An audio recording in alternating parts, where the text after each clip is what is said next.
Welcome to No Fugazee Podcast. Tonight is open debate night. I'm your host, Cooley. Let's go.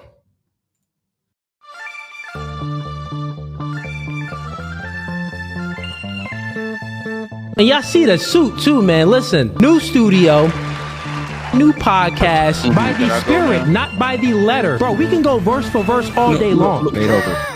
Doing new things are okay with understanding the reality that we are in competition with one another. But you ladies think that you're special. You are in comfort.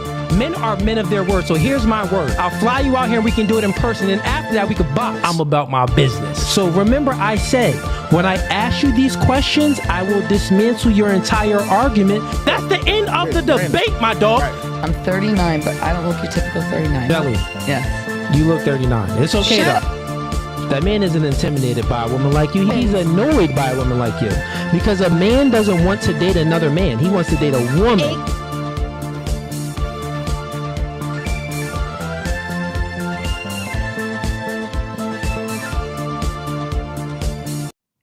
Okay, ladies and gents, welcome to No Fugazee Podcast. We are live today on Wednesday, July 2nd.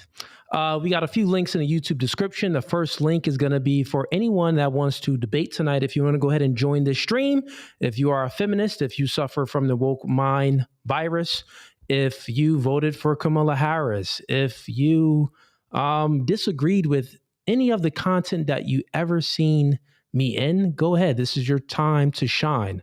I'll go ahead and bring you on up. So click that link and we can go ahead and debate about any points of contention you may have. The next link is going to be for one-on-one memberships. We got 3 tiers. The first tier is gang, second tier is hitman, third tier is mob ties. Join any of those tiers. You are locked in with us and welcome to the cookout. The next link is going to be for one-on-one coaching. I coach men and women on dating and relationships, masculinity coaching, and as well as media and marketing coaching. And then everything else for the links we have is going to be for all of the social media platforms. We do have the X, the Instagrams, the TikTok, and the Facebook accounts. All of our links, social media links, are in there. And you can hit us up on any of those links if you want to get in contact with us. If you want to join debate night, really, it's, when we do open debate nights, you're welcome to join. But if you want to schedule like a one-on-one personal debate, just hit us up and me or my assistant will get back to you accordingly and schedule a one-on-one debate. But tonight it's open debate panel. So I'm going to bring up a bunch of people that want to come on, and we're going to, pretty much have some debates. If you're new to this, we run it very organic because this is the way we keep it no fugazi. So no topics are planned. It's all unplanned. So guess what? If anything, if you are a hater of me or if you want to debate me, you'll have the upper hand because you'll know exactly what topic you want to debate about. For me, it's going to be random. I'll have to go off the top of the dome and whatever you bring up, we'll have to debate it. So yeah, man, come on in. We do it live. So that's going to be the first link in the YouTube description. We also have that link pinned in the YouTube comments. All right. Normally how we run things here is until people start coming in, we go ahead and get to a few clips that we have. And these clips are from the members. So this is one of the perks that you get if you become a member. You send us some clips and then we go ahead and react to these clips. So before we get into debates and while we are waiting for more people to tune into the channel since we just started, we are going to react to some clips. I don't know what these clips are because the members sent it to me. So it's going to be my fresh and organic reaction as well. Let's go ahead and bring up the first clip for today and see what we got. I think everything should be good as far as audio. I always forget to check audio. Yeah, it looks like everything is good as far as audio. Let me just double check my phone, make sure it's good.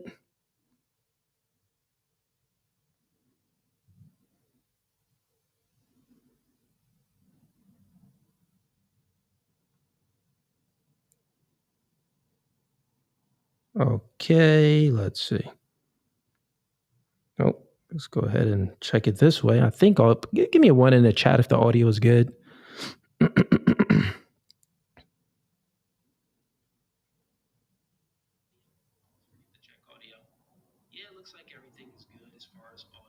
Okay. Audio does look good. All right, cool.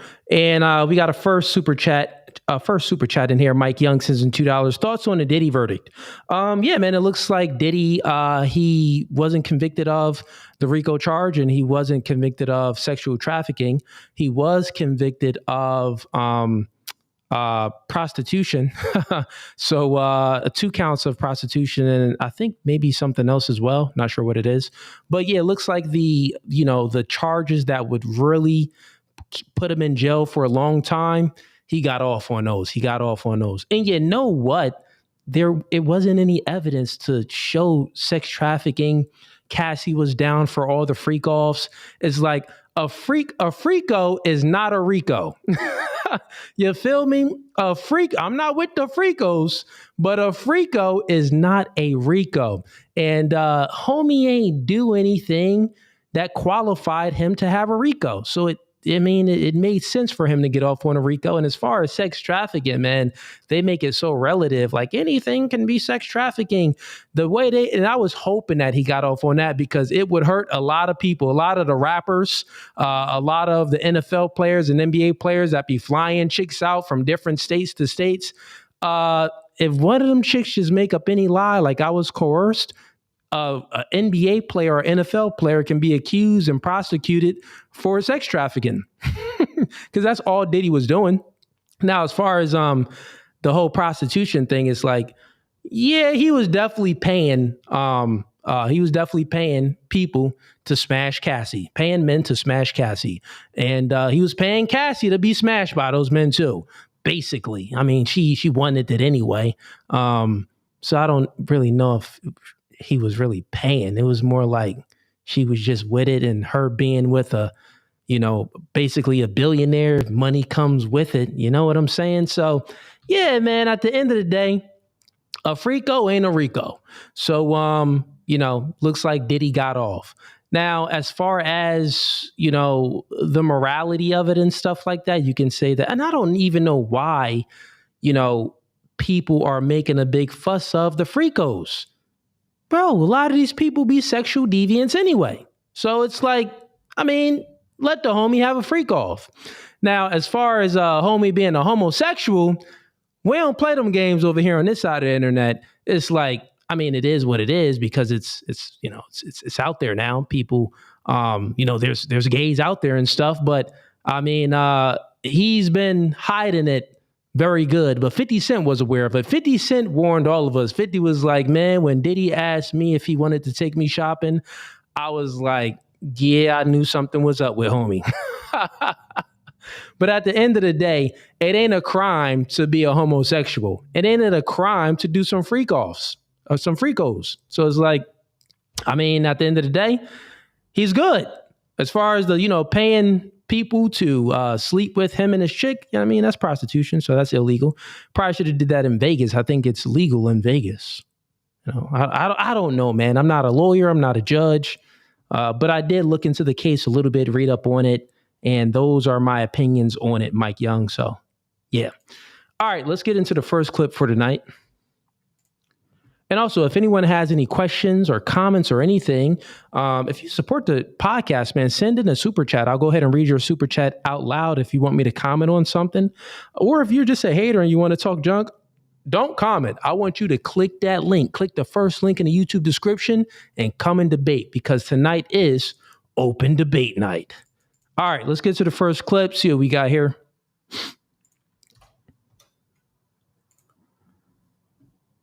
See what we got. And also, there was another stream that I had up just about a half an hour ago, but I went ahead and took that stream down because something was wrong with the link to join the stream. So I had to take that one down and start up a new one. This is probably why I'm a little bit late today. All right, let's get into the first clip. I do see some people join in debate night tonight already. Please, when you come in to join debate night, make sure your camera is on and your audio is on. And once we get finished up with a few of these clips that we're reacting to, I'll bring you up on for debate night. But you are backstage. I can see you. So I see a few people already came backstage. Just wait back there patiently, and we'll go ahead and bring you up shortly. All right, so here's the first clip. So it says, woman breaks down after turning 40, claiming she has no achievements or success all this time, and I have nothing to show for it. Okay, let's see what's going on here. Hitting 40 this year and everything is just hitting me right now. It's like not where I wanted to be. I haven't succeeded at anything. I haven't even tried. Like, I don't even know anymore. I don't know how to do anything. I don't know how to cope with anything. And I don't know how to, I did this whole growing thing wrong. Like I'm supposed to be an adult. I'm supposed to be able to handle these things, and I can't handle anything. I literally am just realizing, like, it's been 40 years of this, and like, it's 40 years of just being confused and not knowing and like figuring things out slower and like not like I haven't built anything. I have nothing like to show for this time. I just don't know what I'm doing here, and I'm lost. I'm afraid, and I'm turning 40 this year, and everything is just hitting me right now. Man, she was really sobbing. Really. And the crazy thing is, when women get on the internet and they express their emotions like this and crying online, what they're looking for is sympathy. They want someone to feel sorry for them. And guess what? We don't feel sorry for you, you 40-year-old whore. What were you doing for 40 years? I could tell you what you was doing for 40 years. Getting smashed. You don't have nothing to show for it because you've took a lot of wang.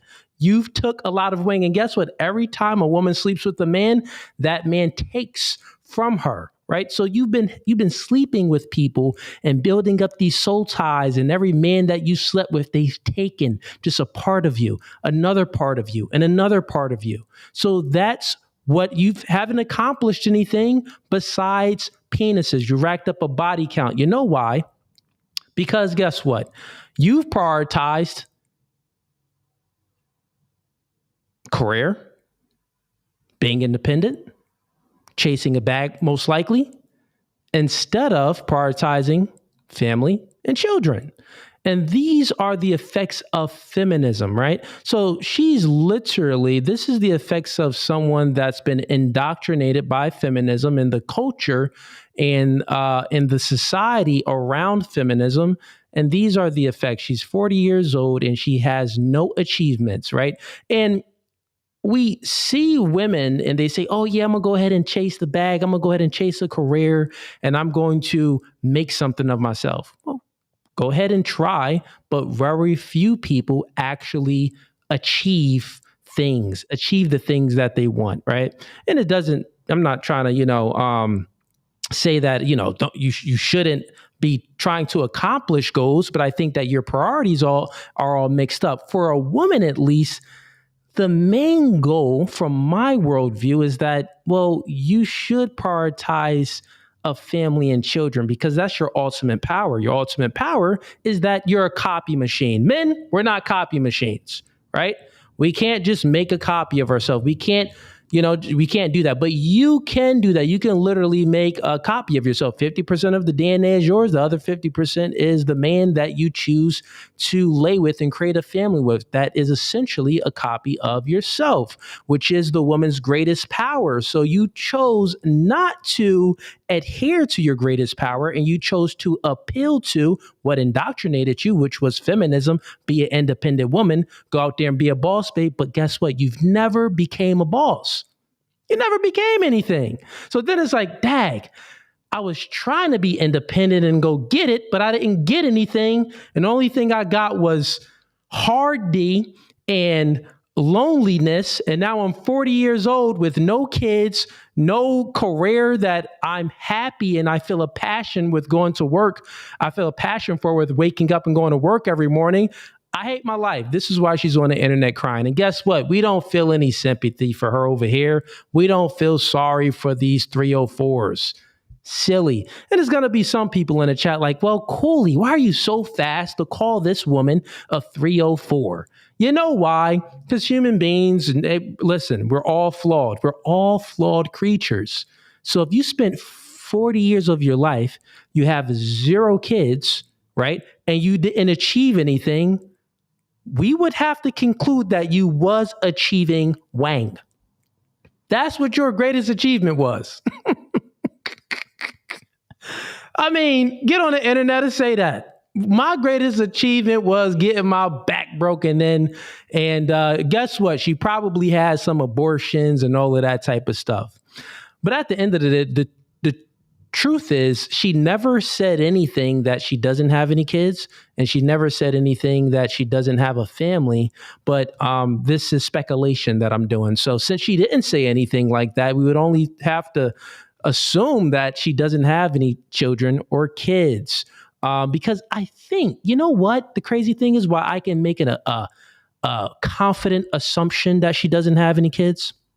Because if she had kids, right, she wouldn't be saying at 40 years old, I haven't achieved anything, because most women in their right mind, their kids are everything to them.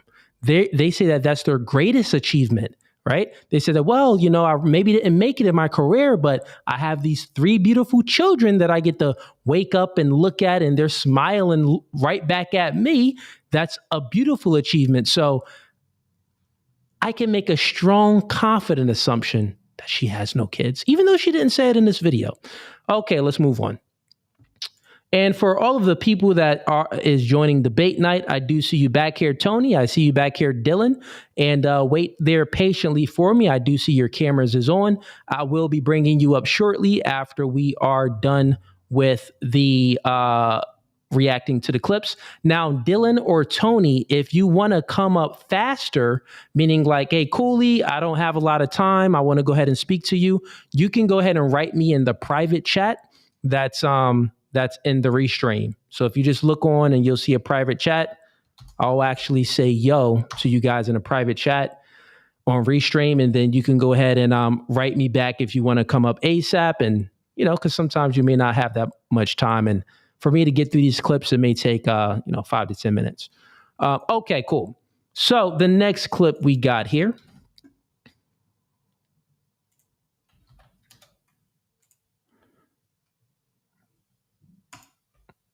Okay. Let's go ahead and play this. So this one, it says King 6'8" finally meets his match. Okay. If anyone, shout outs to King. King 6'8". I know he got an Instagram and everything. Shout outs to him. He does a lot of content where he's walking and just picking up chicks. Interesting and funny content. I would say something that me and homie has in common. He could just walk and you ain't even got to holler at them. You like a magnet. He's 6'8", I'm 6'4". It just kind of happens, man. Both long hair, black, in shape. It kind of happens, man. You walk in the streets of Miami, you walk in the streets of New York, you walk in the streets in any city, or if you're just out at a local lounge or anything, you're going to have some Johns looking your way. That's what it is. Okay, all right, cool. Let's get to this clip. You too, man. Feeling vibing. Ready. What's good, bro? How you? Feeling vibing. Ready. In the wild, King he's next to another alpha. He has met his match here in the jungle. King 6'8", the great, has met somebody who's taller, darker, and his dreads are longer. Look at his stance. He doesn't have a comfortable stance here. Look at this. The more alpha looks their city. Time out. I got to pause this. Homie is super funny, but this is what you call also super insecure. Like when you're this funny, so you make a video and you say, wow, 6'8" has finally met his match, his arch nemesis. He finally met him. He's finally met a man that's taller. Dreads are longer. He's finally met his match. As a man, if you make a video like this, especially when you look like this dork up here that's making a video. Now, mind you, this is comedy. This is actually funny. It's funny the way that betas think, right? Only a beta would think this way. A real man, another masculine man, wouldn't be thinking if someone is 6 foot and then you see them getting chicks, or you see someone that's 6'2", and you wouldn't be thinking like, oh, that's his arch nemesis. You actually met a man that's better than you, that can probably pull more chicks than you. That's how betas think, because these guys don't have the capabilities of getting any chicks, right? They're mad because people like 6'8" is stealing all the chicks. King 6'8" is stealing all the chicks. So finally, when they see another man that's taller than, the funny thing is, they act like King 6'8" is the tallest man on the planet. Like, that's what he's acting like, bro. But there's NFL play now, mind you, it's not a lot, but there's many NFL players, and NBA players that's much taller. And I think this individual is actually, the other individual is actually in the NBA. From what I can see, looks familiar. But this is funny because this is beta talk. Funny, but beta talk. Being there with confidence. Confidence. He knows he's taller. He knows he's better. He knows. Look at King's posture. He feels uncomfortable. He never had somebody standing taller than him before. It's hilarious because he's projecting. This beta male is projecting his insecurities onto another man. He's saying to King, he's trying to explain what King is feeling. King is feeling uncomfortable right now. King is feeling this way because the other man is taller and looks stronger and all of these things. And he's saying this is because that's what he thinks when he sees men that's taller than him and maybe looks better than him. And that's a beta mind. No real masculine man is comparing himself to another man like that. That doesn't even happen. These type of thoughts don't even come in a real nigga's mind. They don't even come in a man. This is why it's actually kind of funny. Because it's like, I'm seeing the beta displayed on screen by this individual right here with the headphones on. And he's just projecting his worldview onto King. Let's continue on. Let's see how this reaction, how this interaction works in the wild. And that's the funny thing too. Like, he's comparing it to, that's why he's speaking like, in the jungle, there's the lion. The lion finally meets the elephant, and the elephant is, bigger, better, stronger. The lion doesn't know what to do. So this is why it's funny, because he's making like the animals in the jungle kingdom type of analogy to it. But for me to dissect this and psychoanalyze it, it's just a beta talking. I used to hoop, man. I already know. You play for the Bucks and shit. I'm familiar. Already, man. So what's up with the content, bro? I see your ass going crazy with the content. I played with LeBron James. Played with Kyrie Irving. Now I'm doing a lot of other And not only played, was really balling. Like, you feel me? Like, do your research on Larry Sanders. Just really balling. You didn't even need to stop. Larry Sanders, yeah, shout out to him. Yeah, I figured he was in the NBA. Looked like I seen him before in some games and stuff like that. And yeah, man, only betas look at this, man. When they see someone, and that's the thing. This is why guys, like, in local towns, if you were that guy, I was always the guy in my town. Never had any problems pulling chicks, never had any problems with being, popular or well-known. Was always, popular to a good degree in my city. With that being said, I've experienced haters all the time, like this beta right here. They literally like wait on your downfall, or like just looking to see who's better than you, because they know themselves they don't have the motivation and the drive to ever become better. So then they're always going to look and compare you to someone else, like, oh, you just met your match, your arch nemesis. And what's funny is I could tell a personal story. This actually happened to me one day in a club. So I'm in a club, right? And it's my boy Devin. My boy Devin is 6'5", light-skinned dude, right? I'm 6'4". We look about the same height, though. We look about the same height. And actually, I may look a little bit taller from a distance because my shoulders are a little bit like higher and broader. But yeah. But anyways, I remember in a club one time, I'm in a club and my boy Devin, he wasn't there yet. Or Or if he was there, he was in another section. But I'm there, and these like some local cats that I know, don't really know, but they kind of know me. They're like, yo, Cooley, what's good? Yo, how are you? I'm like, man, I'm doing good, chilling. And then my boy Devin, I see him, and then we link up, boom, we dap it up. And then I don't want to say his name, but this little shorter dude, he is like, he didn't know Devin. He was like, Cooley, I know that's your arch nemesis right there. I'm like, what you talking about? That's my homie, bro. I'm like, arch nemesis? Nah, man, that nigga about tall as you. You know what I mean? He probably like insinuating that we got like some hidden competition going on that we can to see who can pull the most chicks, or hidden competition of masculinity or something like that. Only betas think like this. So this is why it's funny too, is because it makes sense. Like I've experienced in real life this before. And these shorter dudes that lack confidence is always going to speak like this. And the crazy thing is, I have friends that's shorter, but they don't lack confidence. I have friends that are not making as much money as me, but they don't lack confidence. I don't hang around people that lack confidence. You know what I'm saying? So at the end of the day, we all know the male experience, we're Saiyans, right? You can ascend. As a man, you are a Saiyan. Now, you may be 5'5", but guess what? You can ascend to another level by getting your body in shape.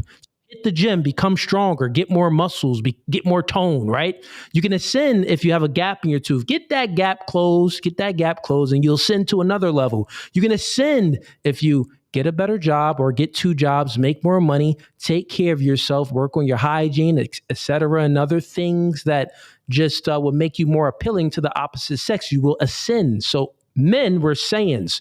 We stay at this level if we are not looking to self-improve. But if we are being assertive and going out there to get it and accomplish things and being the best version of ourselves, you will ascend to Super Saiyan. You will ascend to Super Saiyan 2, 3, 4, and beyond that. So, yeah, man, it's just beta talk. Good clip, though. Good clip. Let's go ahead and stop sharing that. All right. Let's see here. It looks like Dylan, you wanted to come up, so I'll bring you up real quick, Dylan. And Tony, you'll be up next. Welcome to No Fugazee Podcast. State your name and where you're from. My name is Dylan. I'm from Kansas City, Missouri. Dylan from Kansas City, Missouri. And what are you here to debate about, Dylan? I don't even want to debate. I just want to come up and show some love to you, man. I watched you for a long time, and I respect everything you stand on. I appreciate that, Dylan. I really do. I appreciate the love, man. And yeah, man, you don't have to become a member.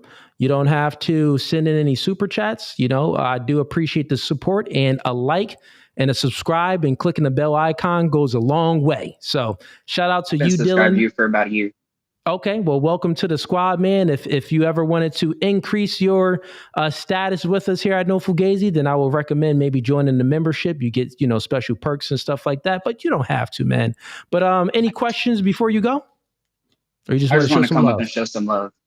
Word, Dylan. I appreciate the support, man. Have a blessed one. Yeah, take care, boss. All right. Hopefully the next guy is a debater. Let's see. Welcome to No Fugazee Podcast. State your name, where you're from. Tony, I live in the Phoenix area. Tony, Phoenix area. Okay, cool, man. What are you here to debate about today?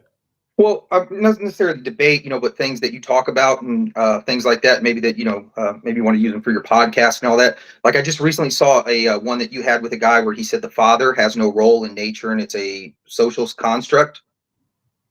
Oh, okay, yeah, that was the male feminist that I debated. Yes, sir. Yeah, yep. Well, but I also remember you saying that's like the 5th guy you talked to, and I hadn't seen anyone else, and I don't know if anybody else had been making that point.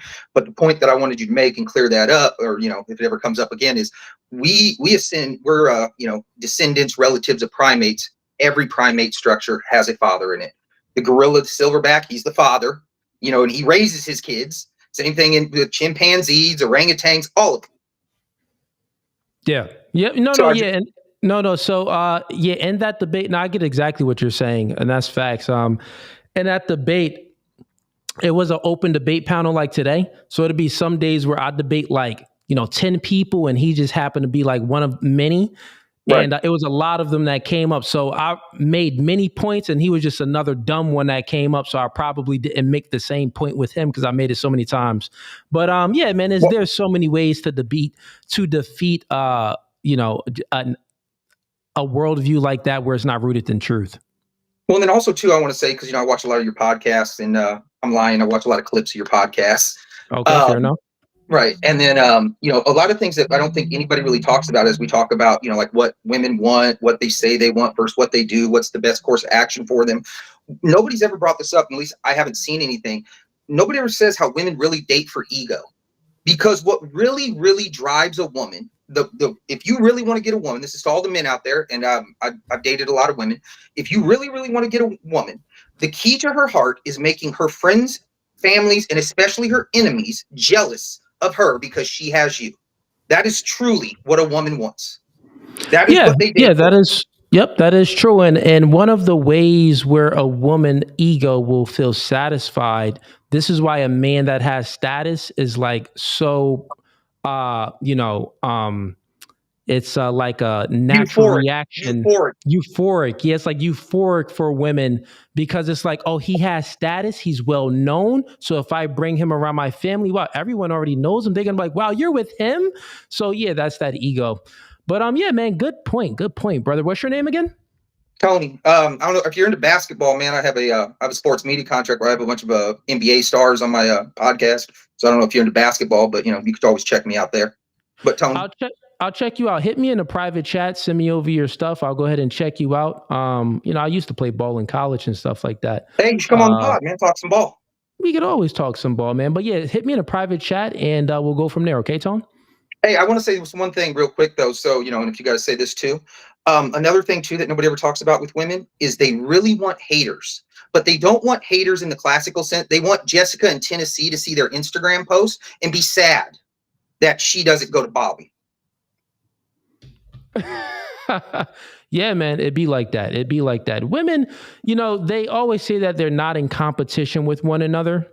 But we can just see by how they interact with one another, how they react and stuff like that, how they get, emotionally triggered towards certain women due to them taking, extravagant trips or due to them wearing having a purse that they don't have, how they react to these things. It's all competition. So they just live in delusion land and like to feel special. Like, this is what I learned about women was anytime they say that they are not something, they are. Oh my God. So when a girl says she's not bothered, she's bothered. Wait a minute. When a girl says that, I'm not in competition with anyone, she knows exactly who she's in competition with. How many times have you met a woman say that she would never sleep with a man, only to sleep with him? Oh, yeah. No. The guys that they said they wouldn't sleep with, they most likely gonna sleep with. Beeline. They beeline to that dick. Yeah. But anyway, bro, I'm gonna drop. I'll send you the message and shit. Like I said, come on the pod. We'll talk some ball. If you ever want to talk about women, we can always talk about them too. Sounds good, man. Hit me in a private chat. Looking forward to it. All right, man. Peace. All right, cool. Let's see here. We got some other super chats in here. Let's get down to it. And also, anyone that wants to debate, we just had 2 callers in. Looks like they were just supporters supporting the channel, and I appreciate that too. But if you want to debate, because we always got some haters in the chat, it's your time to shine. Click the link and I'll bring you on up. And while we are waiting for the debaters, we're going to get back into reacting to some more clips. All right. Shout outs to Dylan Miller, just became a member. No Fugazee. Shout out to you. I just had a conversation with you and you went ahead and took my advice and became a member. So look, welcome to the squad. Welcome to the squad, brother. And what tier did you join? Gang. Welcome to the gang. My bad. Welcome to the gang. All right.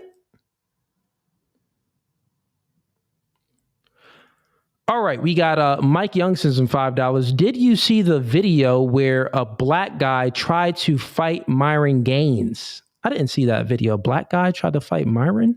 If you send me the link, we can go ahead and react to it. I didn't see it at all. Mike Young, so if you want me to react to it, send me the link. You can send it right in the chat. Or you can send it right in the chat. I'll go ahead and copy it and I'll bring it up. All right. Let's get to the next clip. and then we'll bring up some more debaters.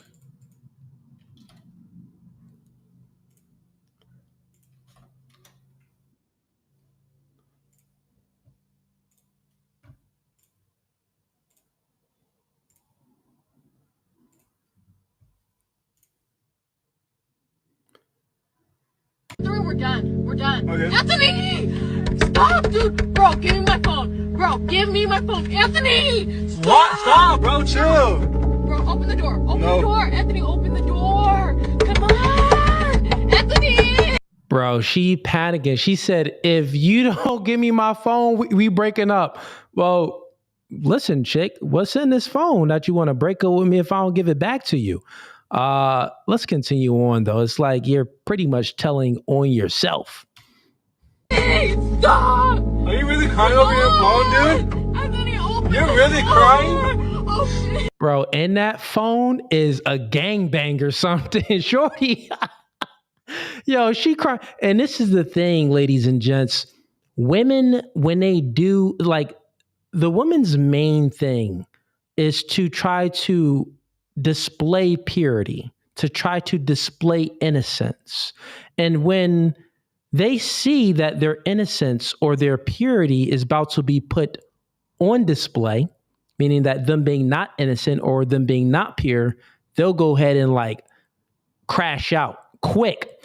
And that's what's essentially happening here. She knows that her boyfriend is about to see some booty bouncing, titty bouncing on some wang or something, some type of freak offs at a Diddy party with some baby oil or something. And that's what she was probably up to. She looked like another Cassie, right? And that's about to ruin homie. But you know what? These women that's promiscuous like this, they don't care about the man. Like, they don't care about the man's reaction to them being promiscuous or being a whore.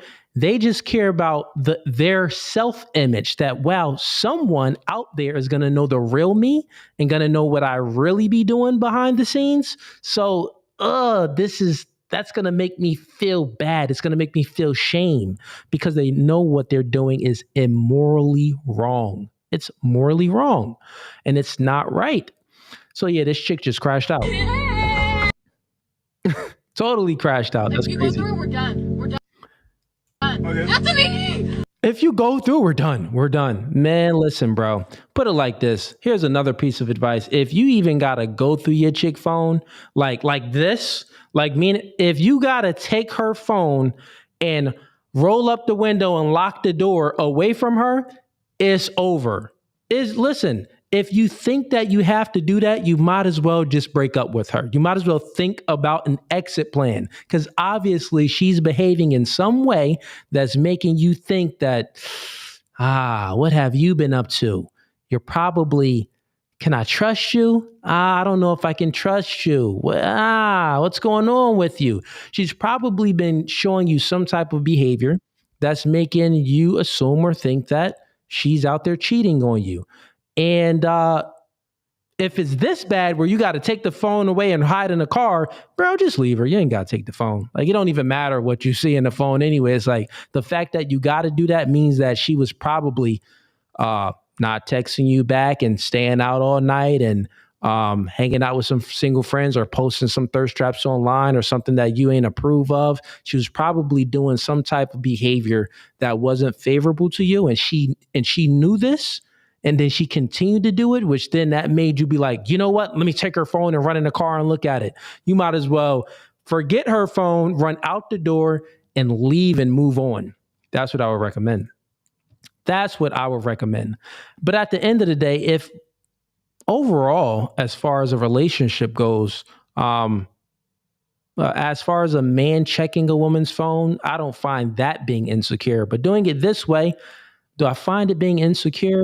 No, because insecure would be, you in a car like this, you definitely lacking some confidence. The secure way would be, I may feel like I want to take her phone and run in the car with it and look in it, but let me not be insecure. Let me be secure. Let me be confident. And I know something's up, and whatever's up, I don't approve of. So I'm going to just leave.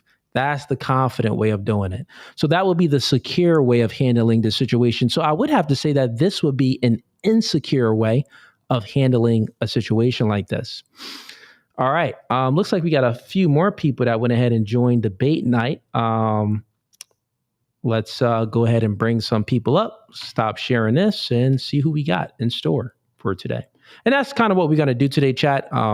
As I'm reacting to clips, there's going to be some random people that pops up, and hopefully they want to debate, and we're going to bring them up. So let's start with this guy here. What's up, man? Nothing good, bro. To No Fugazee podcast, state your name and where you're from. My name is Science. I'm from Brooklyn. Science from Brooklyn, and what are you here to debate about? Well, I'm not debating. I'm actually on your team. If you got to go through all of that to check her phone, yeah, it's time to check out. Hey, man, that's facts. And how old are you? Oh, wow. Beyond old. I'm like 50 something. Well, I asked because the wisdom is coming down from a man that has experience, and you said it good, man. If you got to check her phone, you might as well check out. And that's a fact. I'm what you call a runner and a track star. I don't stick around for drama, bro. As soon as it get hot, I'm gone. This is why I'm this age with no baby mama drama and still shining, because I don't stick around. I'm just not that guy. Fair enough, man. Fair enough, man. He said, man, they call me a runner and a track star. Once things start going wrong, I'm running right out of there. So let me ask you, do you have any kids? You got 4 kids, and you took care of your kids and everything like that? Been a good father? Of course I did. An excellent, exceptional That's father. a blessing, man. And that's not me tooting my own horn either, but that's a blessing to you, man. Shouts out to you, brother. Well, listen, man, I want to get some more callers up in here for debate night. I do appreciate the support, and you have a good one. Definitely, and thanks for having me. Always, man. Have a blessed one. All right, let's get into the next clip for today. Oh, we got Yo Boy Liam in here. Let's bring up Yo Boy Liam real quick. Oh, Yo Boy Liam just went. He was just back here. I was about to bring you up, Yo Boy Liam. Come backstage, and I'll bring you on up. I just seen you back here. All right, let's get into the next clip, though. Let's see what we got.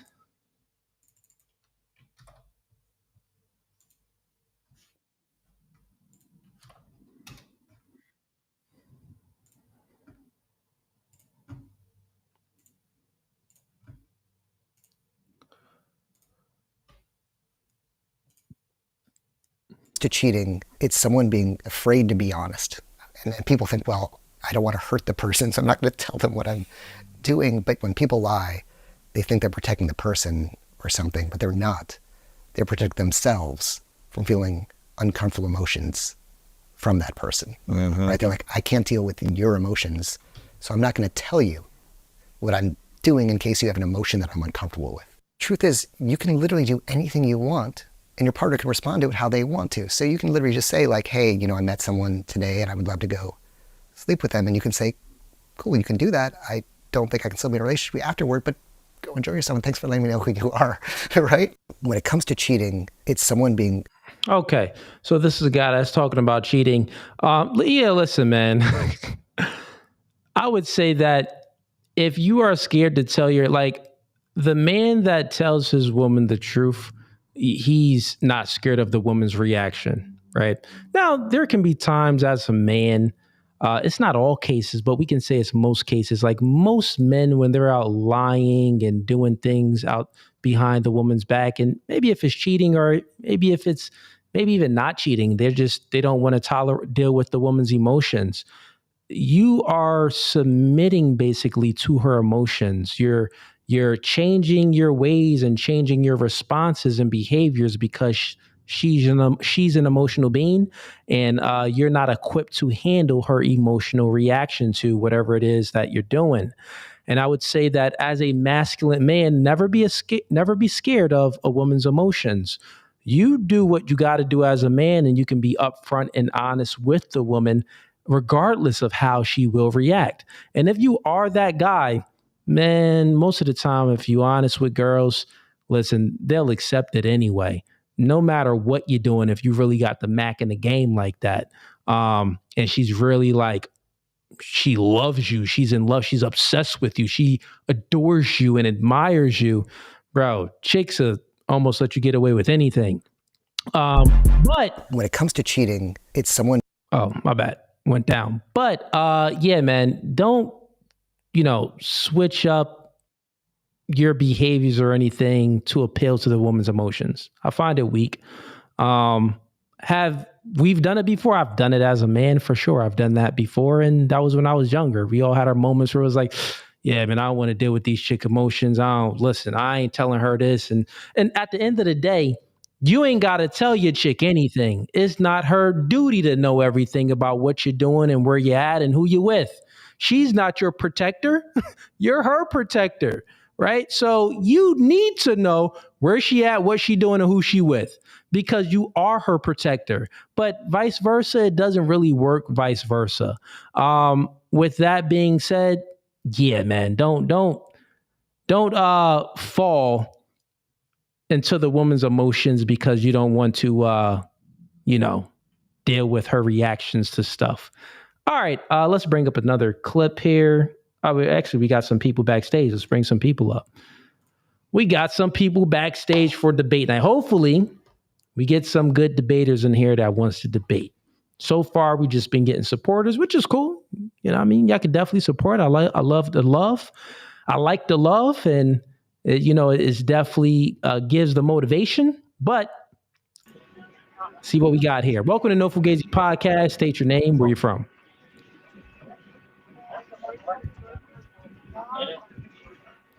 Bruh, you on a plane? We can't have a debate if you on a plane, brother. I don't even think you can hear me. Why you say that? What's up, man? What's up? You hear me? How long you on live? I can hear you clearly. You can hear me? I can hear you clearly. Name, where you from, and what do you want to debate about? I'm Joe Bennett. I'm from Harlem, New York City. And for the most part, I don't really think that I'm kind of here trolling you, but I like I was very interested. I found little clips that you had, and it was very interesting. I'm a supporter of you for the most part, but there was one thing I didn't do. First, there was two things. When you was let's get to the two things. The Priscilla woman, I think you should have, to become a good debater, I think you should have let her speak more. Even though I agree with you, I think she could but as well, you could have had more content if you would have let her talk a little more. You get what I'm saying? I find it that if somebody don't agree with you, you cut them off. And with the Yada thing, I was speaking. Well, let's go with let's stick with the Princella one first. Okay. So I'm always open to constructive criticism and a critique, right? I'm always open to constructive criticism. But when it comes down to the Priscilla debate, the thing is when they come on my platform and I'm hosting the debate, then if they are going, because there's multiple ways you could do a debate. You can do a debate where people go on monologues, and after you're done with your long monologue, I gotta give my long monologue. And those are the debates that's very corny. They're not entertaining. I can honestly and confidently say that most people would say the monologue debate is not entertaining and it tends to be boring. So when she's saying certain things and she's going off, I would say, hey, all right, well, you're saying a lot of stuff there and there's points of contention with the things, or there's things that I need clarity on. So when I would cut her off, she was fine with for me to get clarity. But what she didn't like, the fact that I pointed out, is that she contradicted herself, right? So this what happens when you're speaking to weak-minded individuals and individuals that has an agenda. So this is when they have an actual agenda, they're not being genuine. They're being disingenuous, right? And you can tell that she was being disingenuous is because when I caught her in a contradiction, she tries to avoid it and say, oh, now you're just cutting me off. And she tries to then obfuscate off of the topic and things like that. And I do remember the contradiction. The contradiction is she said that, well, I want things to be equal between men and women. I look I for things. remember it I clearly. look for things to be egalitarianism. That's what I look for. Things to be Yeah, equal yeah. and egalitarianism. But then she Mhm. says that, well, I think things should be separate. I don't think things should be equal. So then I'm like, now you're just. It's hard for me to follow, woman. Yeah. What are you trying to say here? Because if she's making an argument, it has to make sense. So either you are pro things being equal, or you're not things Hmm. being equal. And then once I caught her in that, she was like, the thing is with Princella, she really doesn't like think through the things that she believes and the things that she says. She hasn't really like fully thought through them or got them like tested.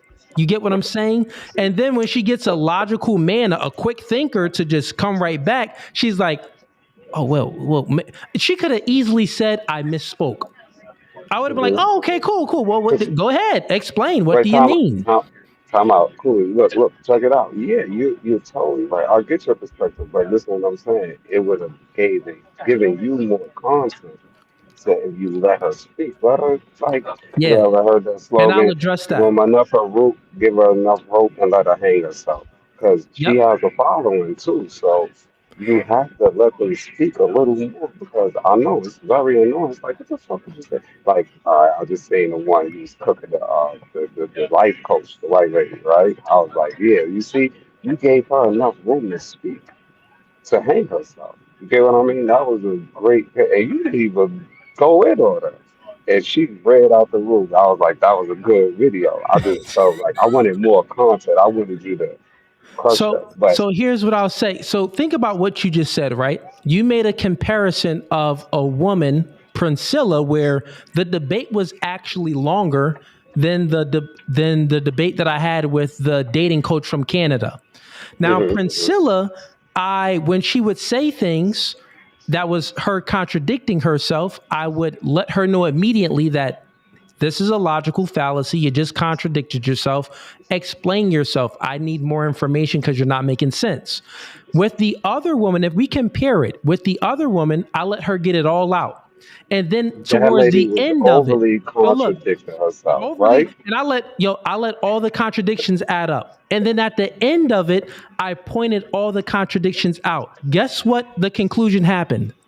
The conclusion is the same. They both rage quit. Rare, yeah, yeah. So I say all of that to say, as far as you critiquing me, because I am open to constructive criticism, it really, when it comes to women and these woke mind individuals or these feminists, it doesn't matter how you handle it because at the end of the day, they don't like to be wrong and they don't like to be proven wrong. And when you prove them wrong live in 4K, that's when they run. You get the same conclusion. So I can let it go on for entertainment or I could do it fast. It's going to lead to the same thing. But that's what My we here last five for, is debates have saying been like, rage quits. You said that's what you're here for. yeah, I Fair mean, enough. I Fair believe enough. that most of your audience is there for so you could get some, you know, Fair like enough. let them And you know what? learn. I will take your criticism and I will, well, as you can see, I do it both ways anyway. I have the ability to do it both ways. But, you know, for maybe one of my next debates, I may think about you and say, you know what? I'll let this ride out a little bit. I'm 46, so I better ride. You know, let it ride. And this Fair is enough. all out of Fair enough. love, bro, brotherly love. So now here we go. We're gonna go to the Yada situation. Where Okay, I Yada, go totally ahead. disagree. Now he said something, and I agreed with him on the fact that, like, you know what I mean, like. All right, let's just keep it basic. I don't think that. I get the logic that we were saying, like, okay, I'm a mechanic. You get what I'm saying? Like, oh, you made this. So now Too the much. 1 second. 1 second. I think it's too much noise on your end. The chat is letting me know that it's a little noisy. like you had a great Wait, analogy give to me it. 1 second. Give me 1 second. Okay.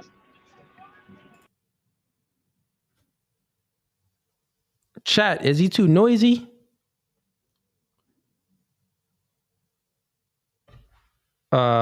Bring the queen maker back on. Man, she don't want to debate me again.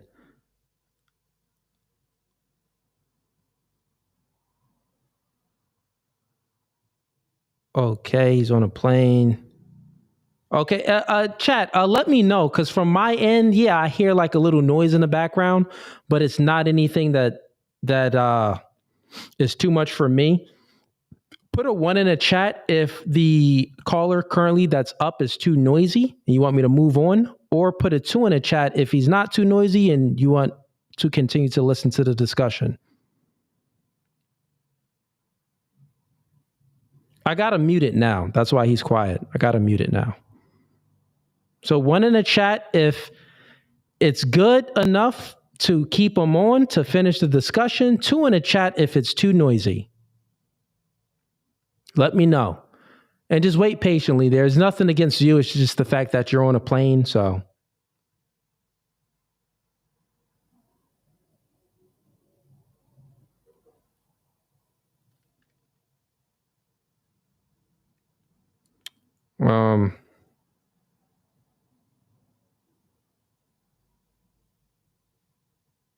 Okay, more background noise than we can hear you. Okay, so I could hear you and then I'll just go ahead and mute you and then I'll speak. Okay, so you wanted to get to the yada thing. What were you saying? If you haven't already fastened your seatbelt, Okay, I was saying the fact that you made the analogy with the mechanic thing, like if a mechanic's been doing anything for 15 years or whatever, is he qualified? We were talking about qualified to give advice. You know what I'm saying? U.S. law requires For the most compliance part, with I'm lighted 20, and posted I signs was in a and 20-year crew member instructions. relationship, right? All And flights are non-smoking. This includes e-cigarettes. I know. It is against the law to tamper with, I never been disable, have or to destroy the that. laboratory You get what I smoke mean? detectors. So I could say that. The Okay, safety that's card in me. your I could seat give a pocket relationship explains advice, the but I'm safety asking features you of from this your airplane, perspective. Do you including think, the location do and you believe operation that of you're exits and qualified flotation to give a devices. relationship right? As far as This airplane marriage, I has don't 2 think exit that's doors in the front like you and 2 shouldn't exit doors in the discourage a back. man All like door for exits have marriage if he want to evacuation get slides married. to use in an emergency. That's his problem. When Like, directed to you get what I exit, mean? Like, jump onto the slide Okay, and I move think I away get from what the you're airplane. saying. She's In a water I'm gonna mute evacuation. you real quick. Homie chose the worst time to call in. God dang. Okay, man, but I think I hear what you're saying. I didn't get a question out of it though. So, what's your question? So far, you said that during the Yada debate, you liked the analogy and you understood the analogy that I made when the question was asked, are you qualified to give relationship advice?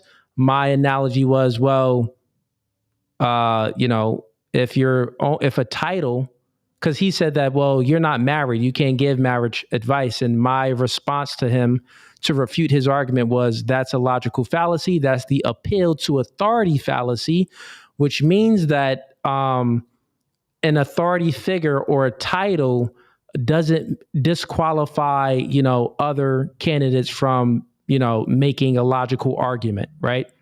Or, you get what I'm saying? So the analogy I used was, listen, if you're a mechanic and you have, 15 years of experience versus a mechanic that is certified, that has 1 year of experience, who would you trust to fix your car?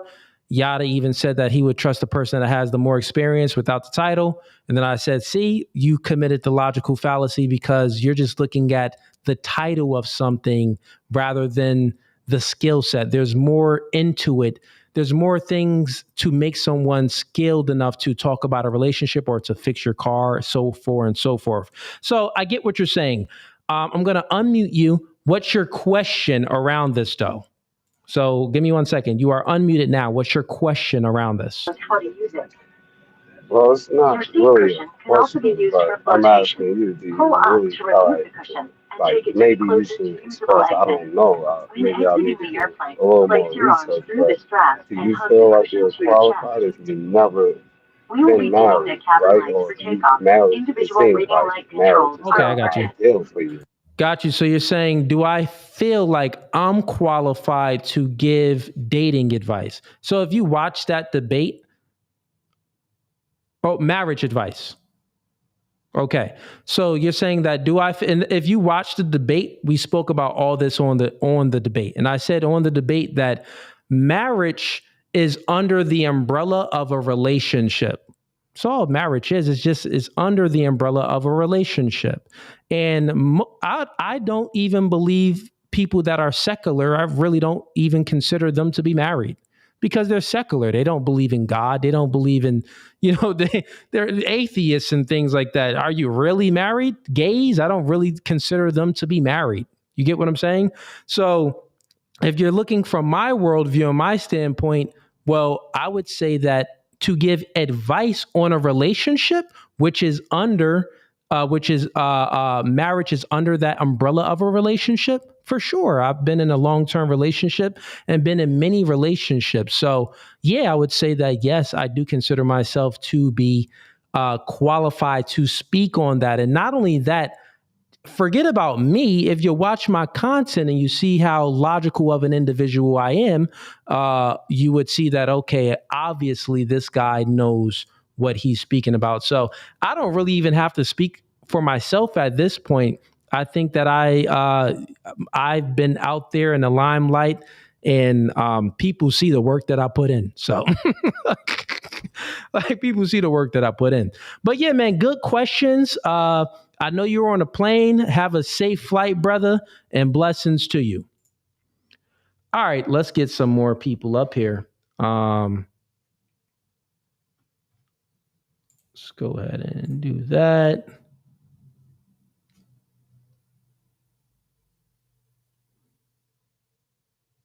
Cool. Someone said, Cooley, please stop. I see you, Wick James. All right, you didn't want him. Yeah, Wick James, you didn't want him up here. Now I hear a baby crying. I tried to give him a chance, man. I gave him a chance. It seems like the reason why I let him up and, I allowed him to ask his question because, listen, if you on a plane watching No Fugazee podcast, it's like, God dang, you really wanted to call in. You know what I'm saying? So I let him go ahead, and I wanted to hear his 2 points of contention. So, yeah. Okay. Let me see here. Let's get to the super chats real quick. We got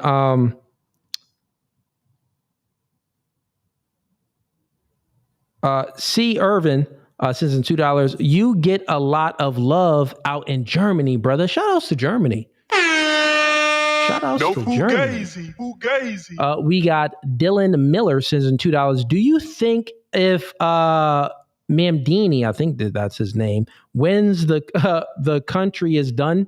You know what? I am not even too familiar with this individual, but I do believe that this is a politician. And let me look him up real quick. Oh, yeah, okay. Politician, New York State, 36th District, Queens, Democrat Party. You know what? I really didn't. Democrat, Socialist of America. Yeah, I really haven't done too much research on him. Seems fairly young, 33 years old. Okay. Yeah, man. I haven't done too much research on this particular individual.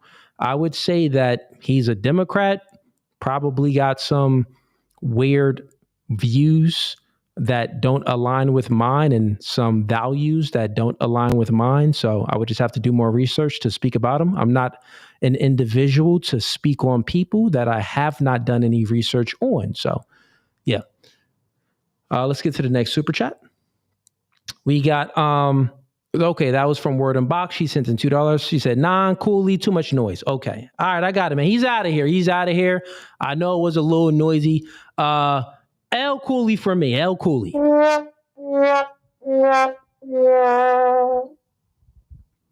I'll take the L. I'm okay with taking L's. I kept them up for too long, and you guys got annoyed because it was too much background noise on the flight. I'll take the L. I'll go ahead and take the L. See, I could take accountability. All right, we got, let's bring up, let's see here. We got a few people backstage. I'm going to go ahead and try to bring everyone up. I've got LT. We got Fortune. I think I'm saying that right. And we got Sitcap. Try to bring everyone up here. Welcome to No Fugazee Podcast. State your name and where you're from. I can't hear you. Take yourself off on mute. Luis Thomas from Florida. Okay. You said your name was? Luis Thomas. Say that again. I could. You're Luis. Luis. Okay, you're breaking up a little bit, but let's see if we can. Probably not going to be able to get through this one because you're breaking up so much. What do you want to debate about? Let's see. Do you hear me though? I could hear you. What do you want to debate about? So no debate. I mostly agree with most of the things you say. I come from a religious perspective. I see that you do the same thing. Though I am familiar with the discussion. I heard it, but I do want to find like what is the outcome, what is the end point, and that's what I kind of want to talk about. I understand that though religious is the right way when it comes to approaching this, but I do want to know when we actually want to influence the new generation on how to kind of see things when it comes to the future. When it comes to the end point, for me, is we're going to get to a point in which technology is going to change things so much that I don't know if the things that the Bible teach us are going to be applying to a world that might not be able to kind of sustain those type of morals. So that's what I kind of want to talk about, and what would be the end goal of what we want to really teach our new generation on how to handle the world of tomorrow. Yeah, so my belief, I believe that morality is objective. I don't think that it's subjective. So even though the world may change because, people are immoral, they choose to do immoral things and they want to create an inversion, meaning that, think about just even 50 years ago, the things that society thought that was immoral is now considered moral, right? Right. So with that being said, I want to hit it. Yeah. So with that being said, that's always going to happen. In the Bible, we have many stories within the Bible where the immoralities that's happening now has been happening back then. There's been war. There's been homosexuality. There's been the decay of nuclear families because of sexual perversions and stuff like that. There's been many things that happened in past history that we can take from and see, well, if we keep on behaving like this, there's a high probability we're going to get this effect. So I believe in objective morality. There's one truth, there's one right, there's one wrong, and there's one false. With that being said, God is all true. God is all love. And anything outside of that would have to be all false and not true. So I agree with the frame that you're making when it comes to religious, because that's what I believe. I believe that when it comes to moral, Jesus is the one and God is the one that kind of knows when it comes to the things that we need to follow. I'm not saying that I know the answers. I'm mostly talking about the future. And because this is the thing, biology is powerful, really powerful. But what we have been knowing about technology is that technology could be more powerful. I'm going to give you a few points and then you could kind of tell me how you feel about them. For me, do you consider the birth pill a technology? Birth control? Yeah, that's a form of technology. That technology changed us in less than 100 years, or it has changed us, which means our behavior in less than 100 years, even though that behavior has been building for generations to generations. So in a way, that technology alone changed humanity to such a powerful level. And that's just one. We could even talk about fire, power, all of the stuff, because now where we at right now is AI. When we think about a future with AI, we cannot even comprehend it, but the morals are going to change so drastically that we're going to have to find a way to apply the morals of the Bible to such a new world. In my world, I think that we're not going to get to that point. I think that before we get to that point, probably God is going to come. Yeah, I get what you're saying. But it is a great point to think about because we don't know what the future is going to hold. especially well, with technology. I'll ease some of your worries. The pendulum is always going to shift towards biology, unless things go too far out of whack, which then it would be like more like a sci-fi movie, which I don't believe that we would ever even come to that point because we still don't understand certain things. Like the We movies don't. we used to watch. Yeah, let me finish my point. Yeah, so just listen. We still don't understand certain things. Like we don't know where consciousness even comes from. We don't really even know how to explain consciousness. There's many things that we do not know or understand at all. With that being said, when it influence is one of the most powerful forces, you got physical force, and then you have the force of influence. I would argue that, you know what's funny? I'm actually going to make I'm going to write, most likely is going to be not a book, but I'm going to go ahead and write something about influence because I always say that influence creates thinking, thinking creates behavior. I'm going to have to write like an influence doctrine because the thing is, as we, I just want to say this so that it will not get lost. You're cutting in and out right now. You're cutting in and out. Okay, you just cut fully out. But I'll go ahead and finish my point to answer his question to the chat. Yeah, like I was saying, the pendulum is always going to shift back to biology because the secular people, the people that do not prioritize family and children, and they don't embody certain values to want to even procreate, they're like more anti-natalist instead of pro-natalist. So those anti-natalists, they're going to wean out in due time because they're not going to have kids and their ideology is going to die out with them. The religious people, and we already see this, the religious people, well, they're having kids and they continue to have more kids. So if us as religious people, if we continue to influence the youth and influence our children in society, then guess what? They would be influenced by us and they won't adopt the feminist mindset and the nihilistic mindset, and they will procreate. So if we just let things play out, guess what? Our ideology of Christianity or, of some religious ideology that believes in reproducing, we're gonna be at the top anyway. Our ideology is going to be prioritized in the society. Currently, the ideology that's prioritized in society is more of the secular ideology. So, but that will change because those people aren't reproducing. So that was the statement that I wanted to make. So, maybe that would calm some of your nerves. You can think about like a sci-fi movie like, well, guess what, Cooley? Maybe if technology keeps going, we won't even need women or men to procreate. It'll be like the Matrix where we're just in a simulation and they're taking the sperm and things from the man and the egg from the woman and making them meet and building their own colony somewhere else on another planet or somewhere on our planet. Or it'll be like Man of Steel, where they had Superman, where they had,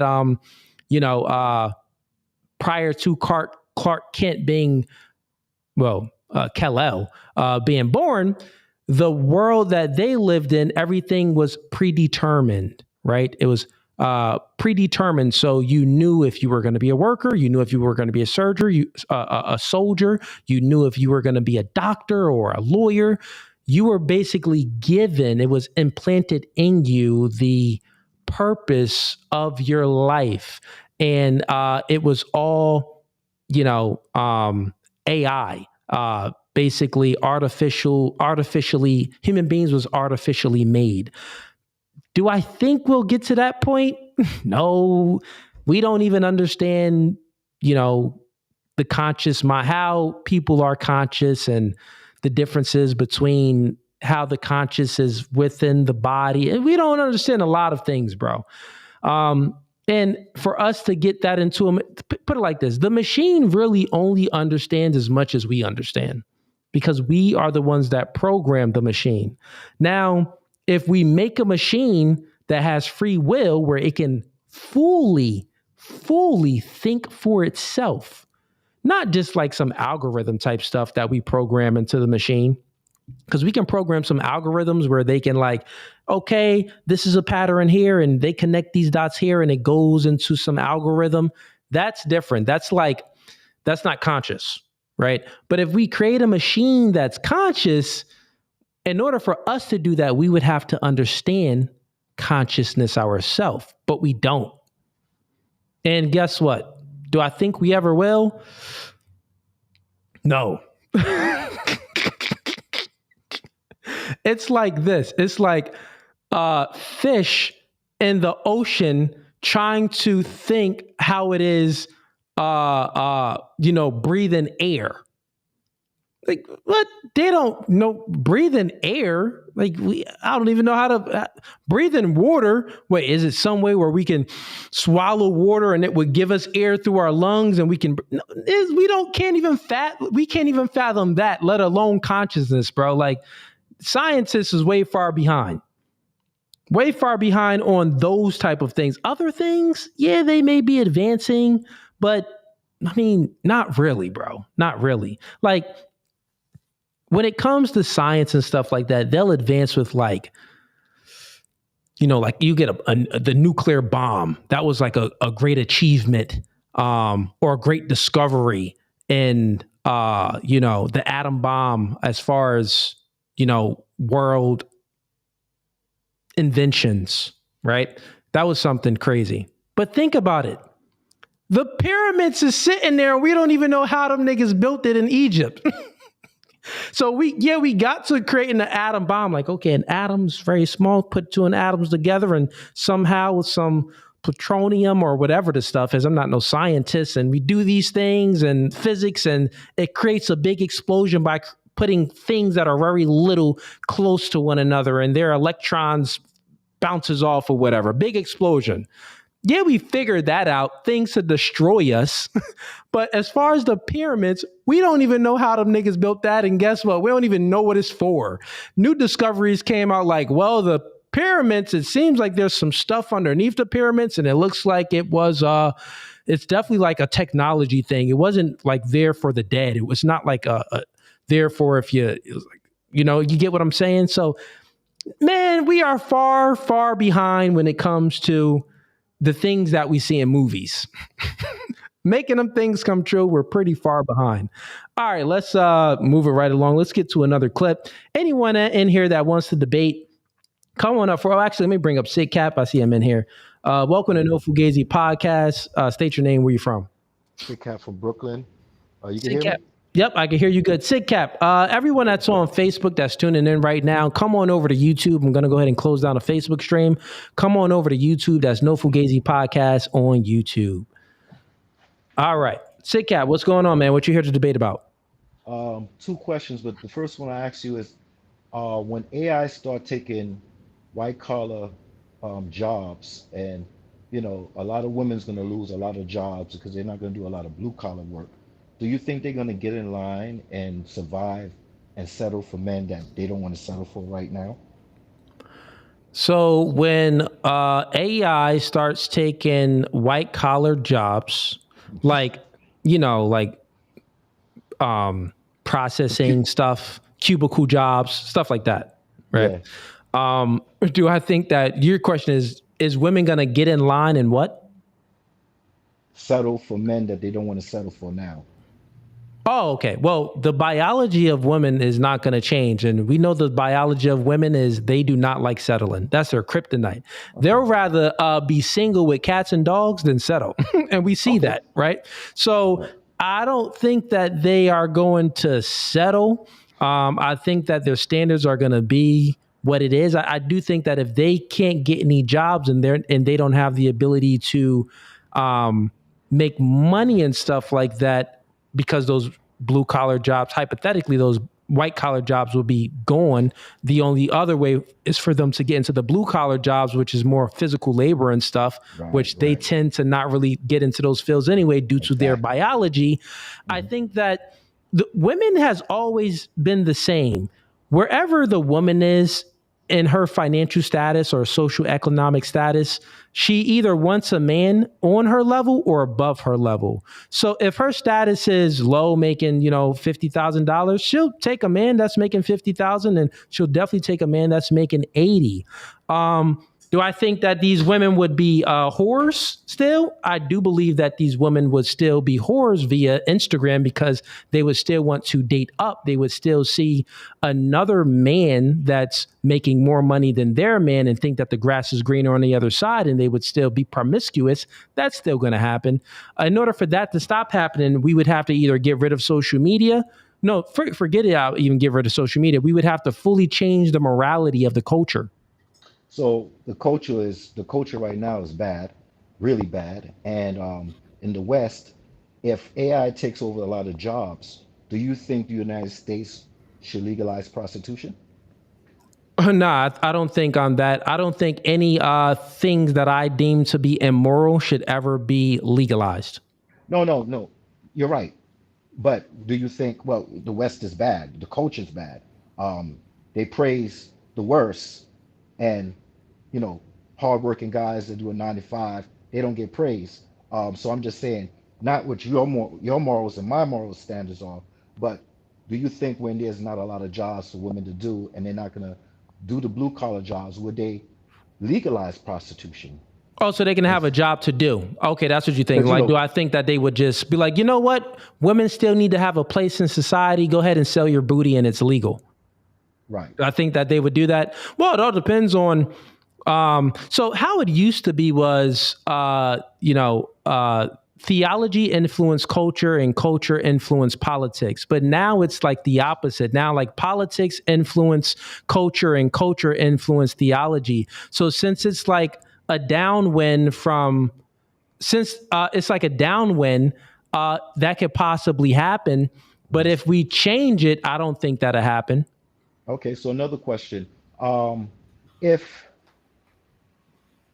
they would never change, women would never change, and feminists would still grow, right? And a lot of women don't want to have kids. I'm sure a lot of men do, but they can't find the right person. But if women don't want to have kids, and this feminist movement moves on, how can I say it? Do you think there will be more humanoids and robots than the human population?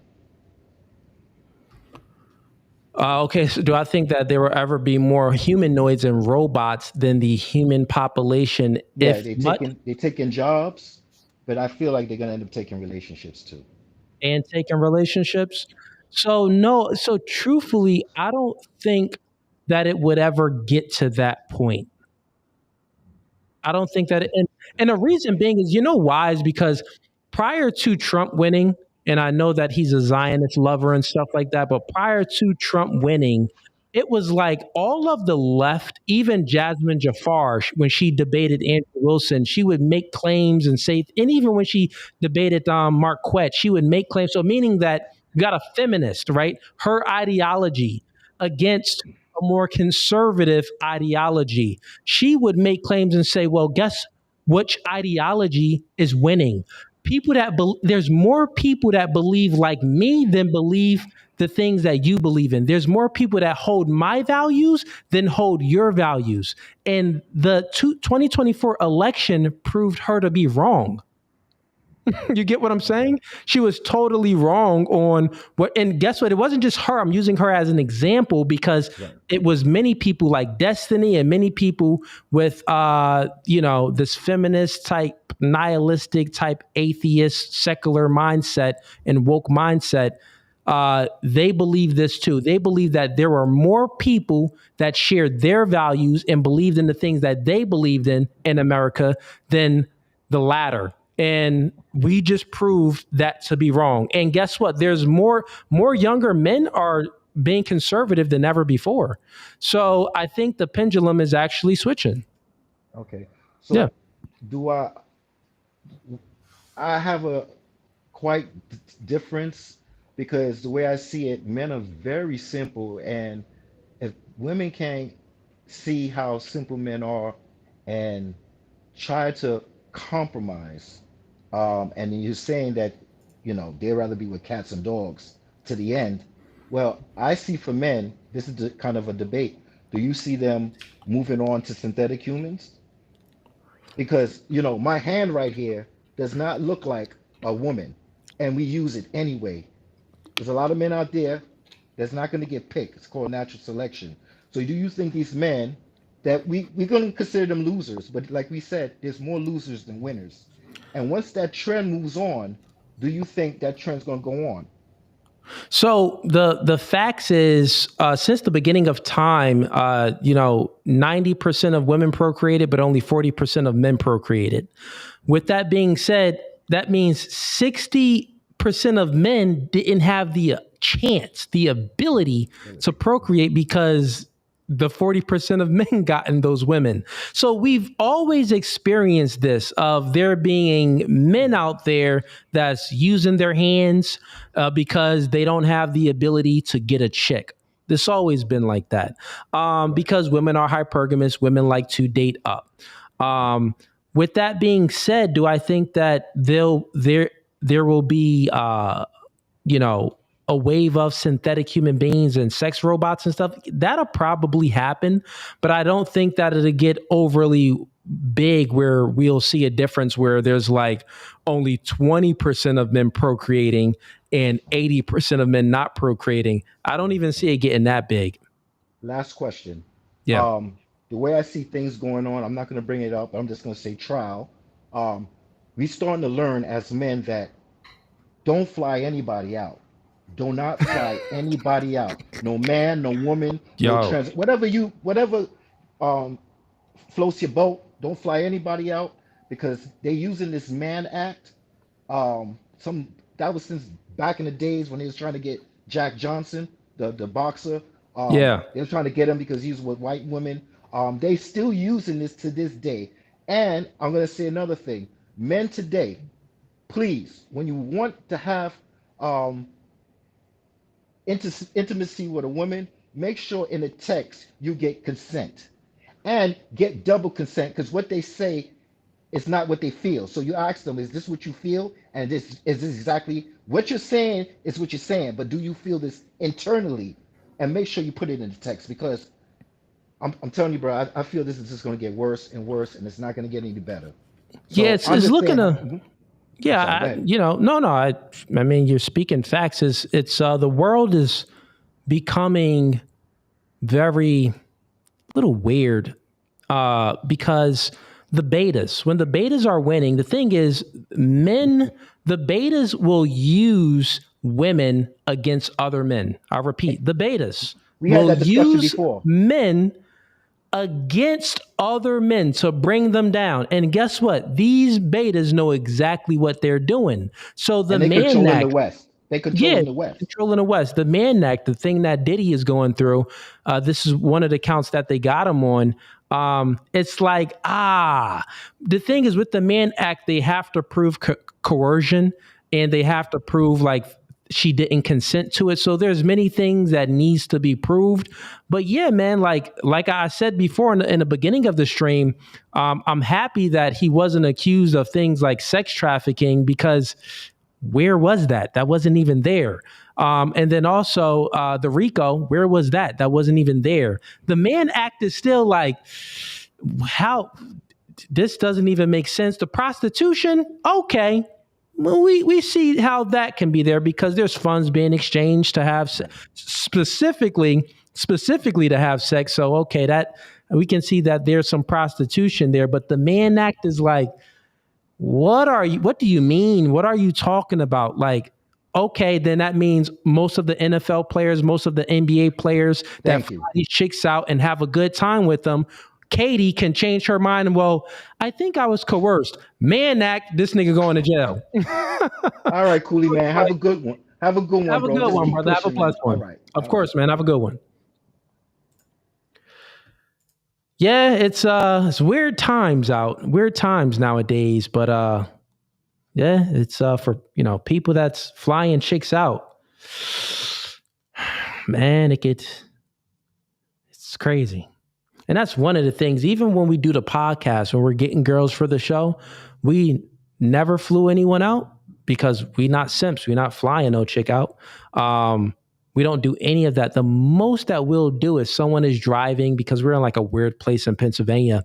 If someone is driving in, we'll refund them on gas money or something like that. But, you know, that's about it. But yeah, man, to the people that's out there dating and you live in a luxurious lifestyle and shorties is in your DMs and they want to be flown out and you want to see them too, like homie said, you may want to get some confirmation and some proof of some consent, or just, you know, have cameras around in your house and let her know that there's cameras and she can't lie on you to accuse you of anything. But yeah, man, that is crazy. It's getting a little wild out there. It is getting a little wild. And that's the betas. The betas use women to destroy the masculine man or destroy any man. And in society, it's always been like that. And even in history, women has always been used for a few things, used for sex, and then used to destroy other men. It's been like that. Even in a Bible, listen, even in bro, the David story, King David was like, oh, I forgot the lady's name, but he fell in love with some chick and she was married. He sent her husband to war. The husband died, and he did this because he wanted this other man's wife. So it's a lot of wisdom in the book. It's still, you know, men operating like this right now, but it's men that, you know, that's like judges or people in the jury, or people in legislative branches that can have these twisted, weird ideologies of men and women, intersexual dynamics, and always deem the man as the oppressor and women as the oppressed. And they'll look for any situation to try to bring the man down and destroy the man. So, you know, this is why podcasts like this exist and other podcasts to speak about these things, to bring them to light. All right. Let me take a quick bathroom break, y'all, and then I'll go ahead and get to some more debaters. We got some people back here, and we'll react to some more clips. Quick bathroom break. I'll be right back.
All right, chat. We are back. Had to take a quick bathroom break, man. All right, let's see what super chats we got in here. Let's get to it. So we got Uncle Tiger Sneezes 760 says in $5. I'd like to debate with you, but I don't disagree with you on much. Maybe you could list some potential topics. I mean, some topics that I want to debate about. I don't know. It's open debate night, man. It's random for me. Normally when people come up, they'll bring up a topic, and if we have a disagreement with it, then we'll go ahead and tussle. We'll get down. Nope, pause, no Diddy. But yeah, that's normally how it goes. Welcome to No Fugazi Podcast. Yo, boy Lane, what's going on, man? Talk to me.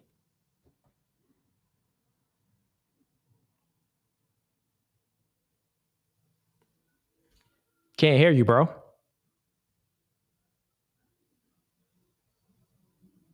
Still can't hear you, man. Come back in. Get your camera fixed. Come back in. Get your audio fixed. I got it. All right, let me get to another clip while Yo Boy Lim is getting that worked out. Also, anyone that wants to debate tonight, click the link, man. We can debate about anything you want. I guess I could spit off a few topics. If you don't believe in free will and you believe in determinism or predeterminism theory, then, you could come in. If you are an atheist, that, you can come on in. Like you don't believe in any God at all. Like you believe that we're in a simulation or something weird, come on in. If you believe that, men and women are equal and, we should have a egalitarian society and an egalitarian relationship, come on in. I mean, it's basically if you're a male feminist.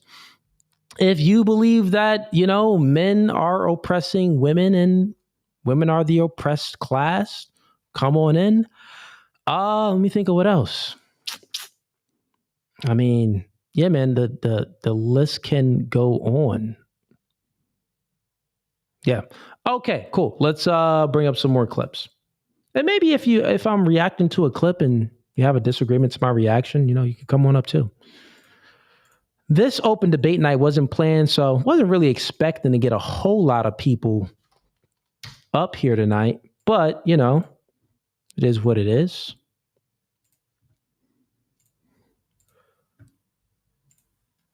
Okay, so here's another clip. Not sure what this is, but let's see what we got. When's the last time you were personally afraid for your own safety? 2019. Yeah, about 5 years. Yeah, 5 years for females. They'll go, oh yeah, 2 days ago I was at the supermarket and I walked outside and there was my car, the street light had gone off. Like that's very common for them to go through that. It's the same thing with body image. Look, boys get it, Yeah. Oh, I'm a little bit skinny, I'm a little bit chubby, I'm a little bit short, I'm a little bit whatever. Boys will get that a little bit. Girls get that so much worse. Yes, man, I didn't realize, we have to think about it, but so what he's saying is, when is the last time you've been afraid? The man answers and he says, I can't even remember the last time I've been afraid. The guy says, well, girls, they feel afraid all the time. And even some little boys, they may feel afraid as well. The thing is, feelings are not actually real. It's not anything tangible. So the things that you're afraid of is things that you've made up in your head. Statistics shows that most people that are victims of random violent crimes aren't women or little boys or children. It's other grown men. So meaning that the woman is more likely to be safe walking down the street than a man. That's what statistics show. So this would be statistically true, which means that, well, the man actually not should be afraid, but it would make more sense that the man is afraid because it happens more. Crimes happen more to men than they do to women. But somehow women are always afraid. So when you he's making this statement, this truth statement, because that is true. Women do feel more afraid, but he's saying something so it kind of would make you think, well, what does this mean? Should we cater to the woman's feelings? No, you don't cater to the woman's feelings. You just know that, hey, she feels this way. The thing is, women feel a lot of things all the time. We've built a society to protect women from the things that they actually are afraid of. I repeat, men built a society to protect the woman of things that they actually feel afraid of. And guess what? In this first world country, they still have the same fears that they had 1,000 years ago. You know why? It's because it's rooted in their biology. Women have a lot more estrogen than men, so they're going to feel a lot more emotions. Women's cycle is they wake up feeling differently each day because they get their period, right? So with this being said, also women are higher in trait neuroticism, so they feel a lot of negative emotions. This could be something to why they, would be feeling scared all of the time. So with all of this being said, is we have to understand the biology of the woman and the biology of the man and know that we are different and know that men have mostly been benevolent towards women to create societies to protect women from other men, but also to protect women from themselves. So that's what we'll take from that. But this is just natural to understand. You shouldn't assert anything else. Like the black guy's like, well, I never understood that. Well, this and this. And then he could be pandering to a woman and pedestalizing a chick. Don't do any of that.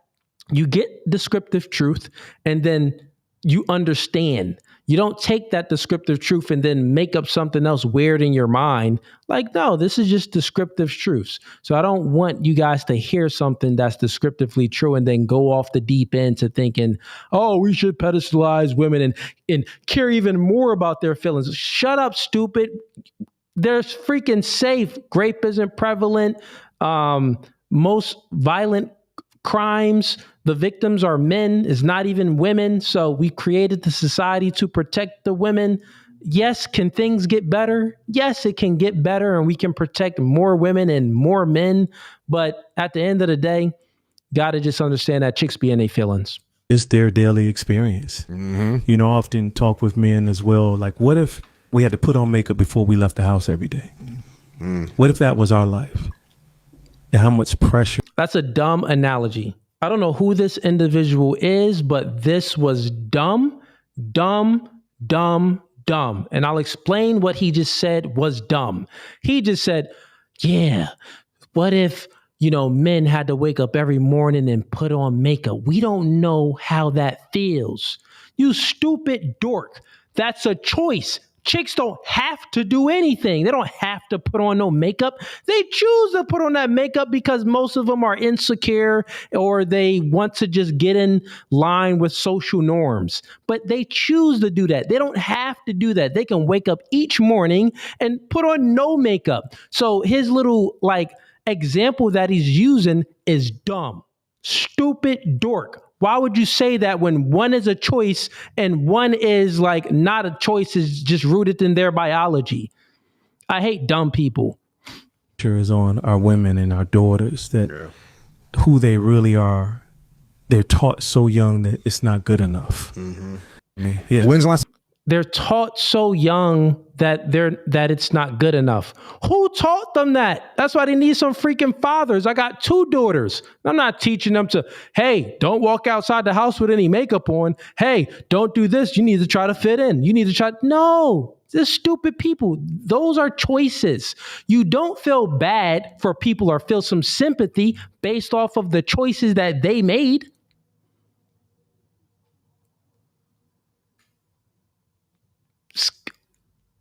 Some people, I think that's why I probably don't get invited on to do certain interviews with certain freaking people in black culture or just certain people in any type of different podcasts and fears, because I'm gonna keep it no fugazi. I'll be like, that was stupid.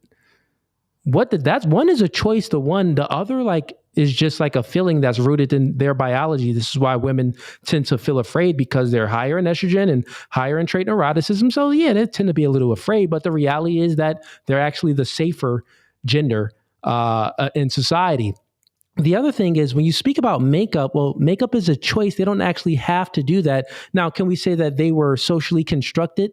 Not socially constructed. Can we say that they were indoctrinated to believe that, hey, putting on makeup is something that you should do, meaning that, and to create this social norm? Yeah, we can maybe say that, but other than that, that's not even a comparison. So, well, why did you even mention that? Why did you mention something that dumb? I would want to know. All right, let's stop sharing that. Okay, yo, boy Lane, what's going on, man? Talk to me. Hey, what's up, Cooley? How you What's doing, up, man? man? Sorry, man. I was having a hard time getting connections with you, bro. Like, it sucks out here, man. The signal sucks, and it's raining outside right now. Yeah, man, Yeah, your signal I'm in the is. Philippines, by the way. Yeah, I know you all. Yeah, I know you're in the Philippines. Your service is super, super trash right now because you're breaking up still. It is.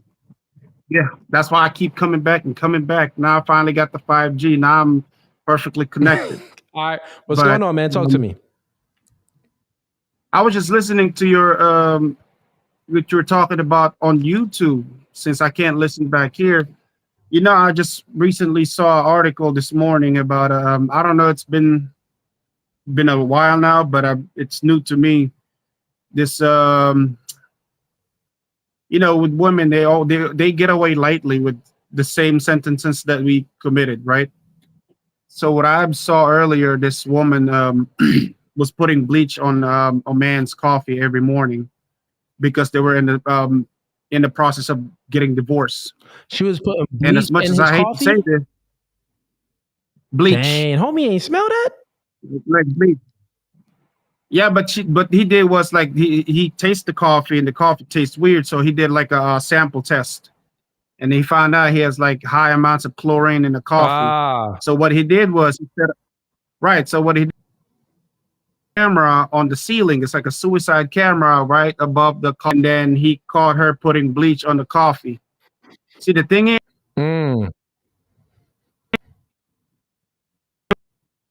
he was in the army. This army dude, and then when she got caught, guess what she got? She got less than a year in jail and three years of probation. Now, if a man did that, he would have got 25 years. Yeah, yeah. Oh, yeah. Where was this at? This was in America? I think they were in Germany. Oh, They this were was in Germany, but okay.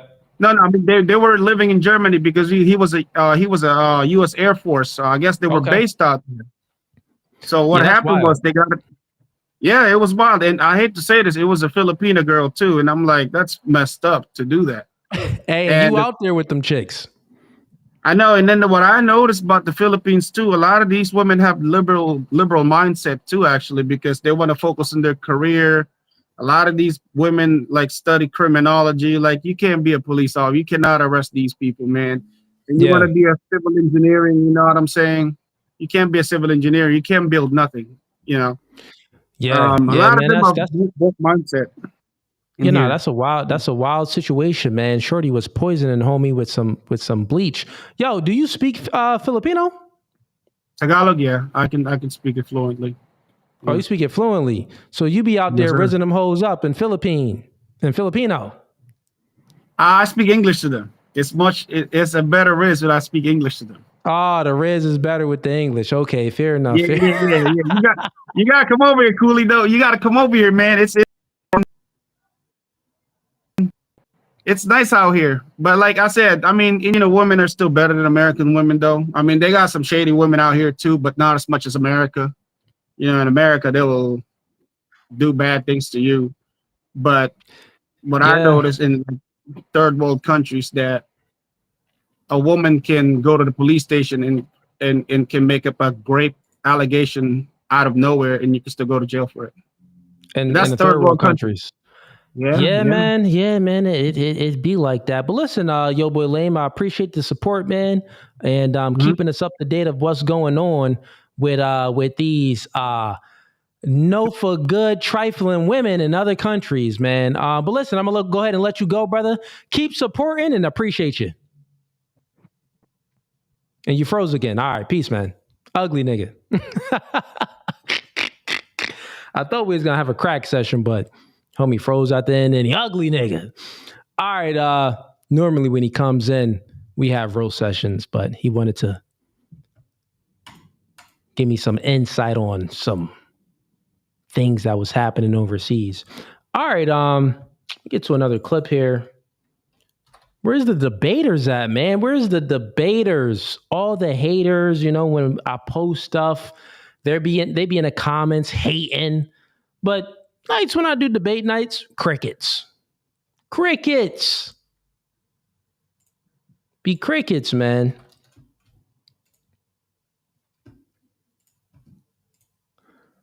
All right, let's see. Let's see if we got any super chats that came in. Okay, to Uncle Tiger Sneezes, if you're still in here, man, just come on up and, we can figure out a debate since we got no one else backstage currently. We got Wick Dreams.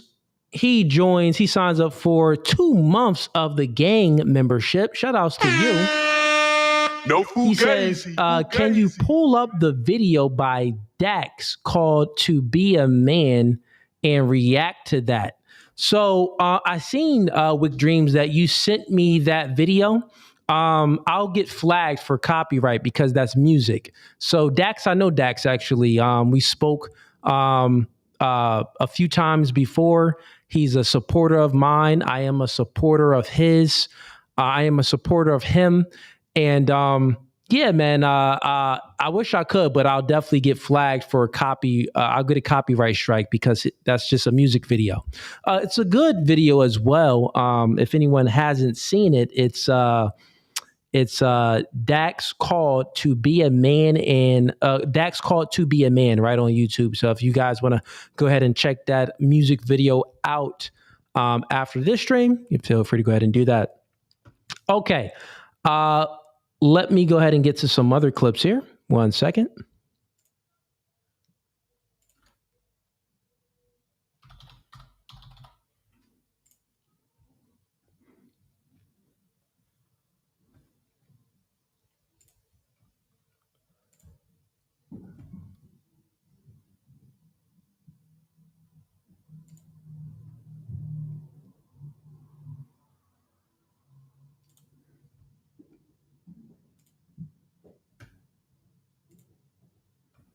All right, so here's another clip that we got. Let's go ahead and bring this up here.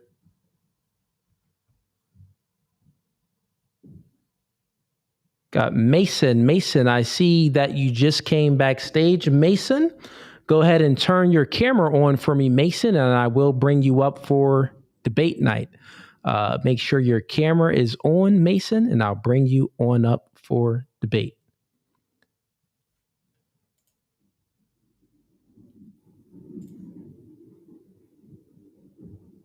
One second here. All right, I'm trying to position this so it shows better. Maybe if I do that, probably work. And can I make it bigger? Nah, can't make it. Continue watching. Browse. Maybe I can watch it this way and pull it up. No, that ain't gonna work. I'm trying to pull it up another way so it's bigger, but I guess this will work for now. All right, let's go. I've been with my husband for about 19 years, and we have 2 children together. He's the disciplinary in the household. However, at times when he's going in on our boys, I'll chime in because I feel like he's being a little too rough on them. He feels like I'm making them soft. How should I respond to this, or how should I act in the situations when he's disciplining our boys? Well, you don't have to agree with everything he does, but why don't you just stay out the way? I mean, and I'm not being sexist, but listen to this. Why did you marry your husband? See, this is like when you listen to Steve Harvey speak, he is a feminist, a male feminist in disguise. The fact that as a man, if you're speaking, you have to say to a woman and say that, well, I'm not being sexist. Like if you have to preface it with that, that means that you are afraid of the emotional response that you may get from a woman, and that's not masculine. It doesn't matter how you're going to take it.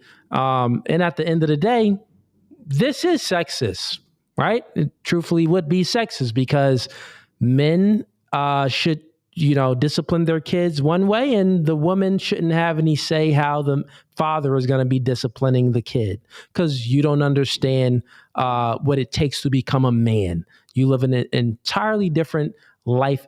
You experience entirely different life experiences, and you don't know what it takes to be a man. So just shut up and stay in your place. But the way he said it is like, and that's the thing. At the end of the day, people will be like, well, cool, Steve Harvey is right. It's how you say things.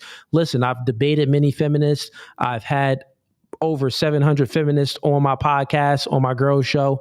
And what I've learned that it doesn't matter how you say things, is what is said. And most women, they just don't like the fact that they just don't like what you're saying. It's not how you say it.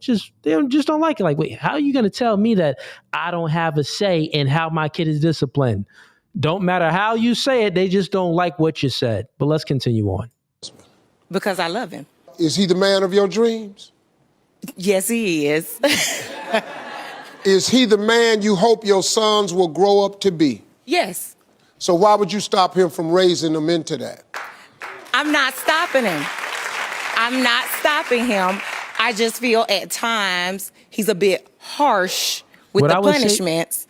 What I would say to this woman is, listen, you think that you are above the man and that the man should be subordinate to you. You think that you should have a say into how a father is going to be raising their boy. You know why you feel this way is because you adopted the spirit of Eve, and the spirit of Eve wanted to be equal to the man or above the man. And guess what? You need to know your place, and the position and the order that God set forth is God over man, man over woman, and woman over children. So you shut up. And when it comes to that woman over children part, no, that's just what the man allows the woman to be over. But as far as what the man sets forth in his guidelines throughout the household, the woman responds to that in accordance to what the man wants. So if the man says we're going this direction in the family dynamic, then the woman says, you know what, we're going this way.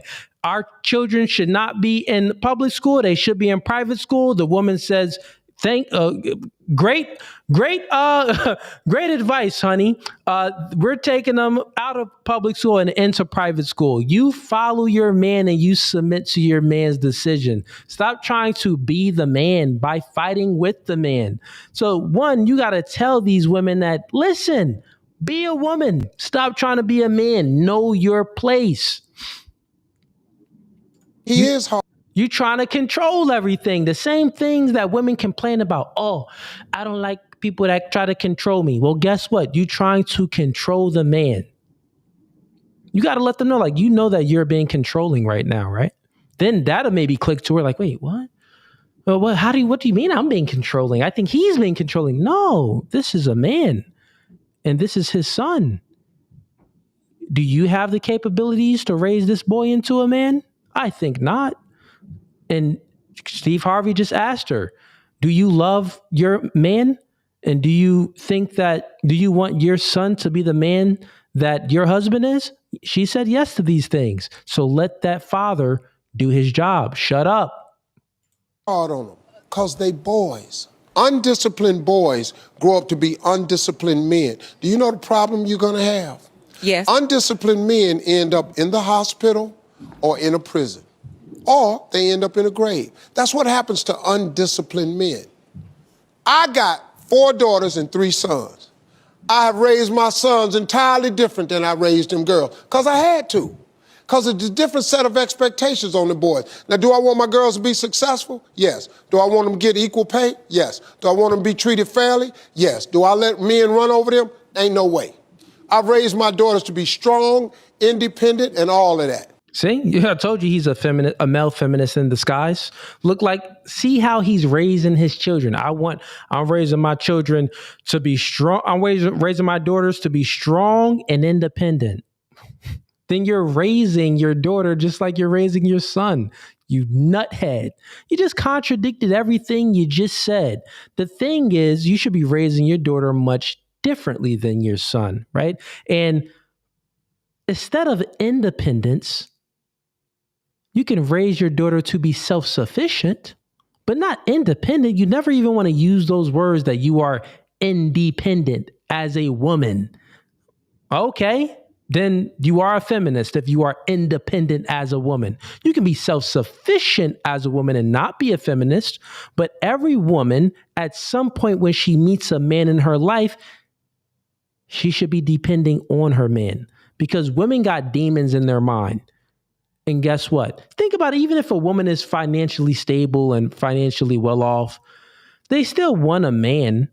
And maybe they may not depend on a man in this first world country in 2025 with all the, privileges and comfortability that men provided and gave to women. Maybe they don't need the man for the money if they have the money. But there's other things that the woman would need the man for, like emotional stability, most women suffer mentally. So they need a man to give some balance so they can regulate their emotions better. Now, I do think that the woman should come into the relationship a balanced individual, but having that man there, that masculine presence, it will ease some of the worries that women tend to worry about. Women wake up and they just worry about stuff. Like, chick, why are you worried about that? Like, just stop worrying all the time. So but like I said, Steve Harvey is a male feminist in disguise. Let's see how he's going to explain the difference on how he would raise his son and his daughter. Because so far he said, I'm going to raise her to be strong, independent, want equal pay. Well, equal pay, is she going to do a job that a man is going to do and be in STEM? Are you going to raise her to be in STEM?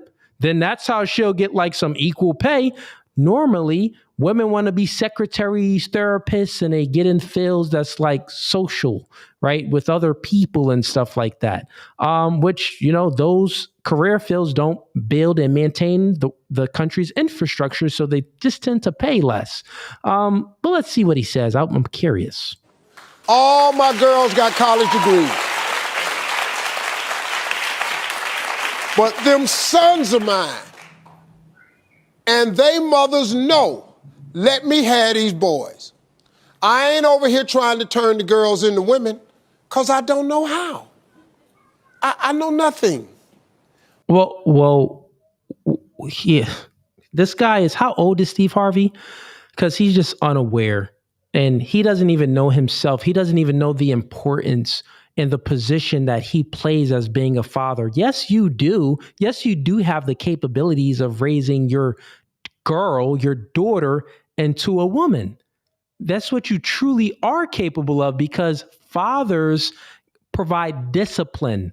And discipline, what does that do? It instills discipline in the kid. And do you have to consider what is a woman? I would be curious about that because he's definitely a male feminist. So in his mind, a woman is, maybe what they identify as. Maybe a man can be a woman and a woman can be a man. So depending on how he defines woman or womanhood, then he could be right because it could just be whatever and intertwine with a man as well.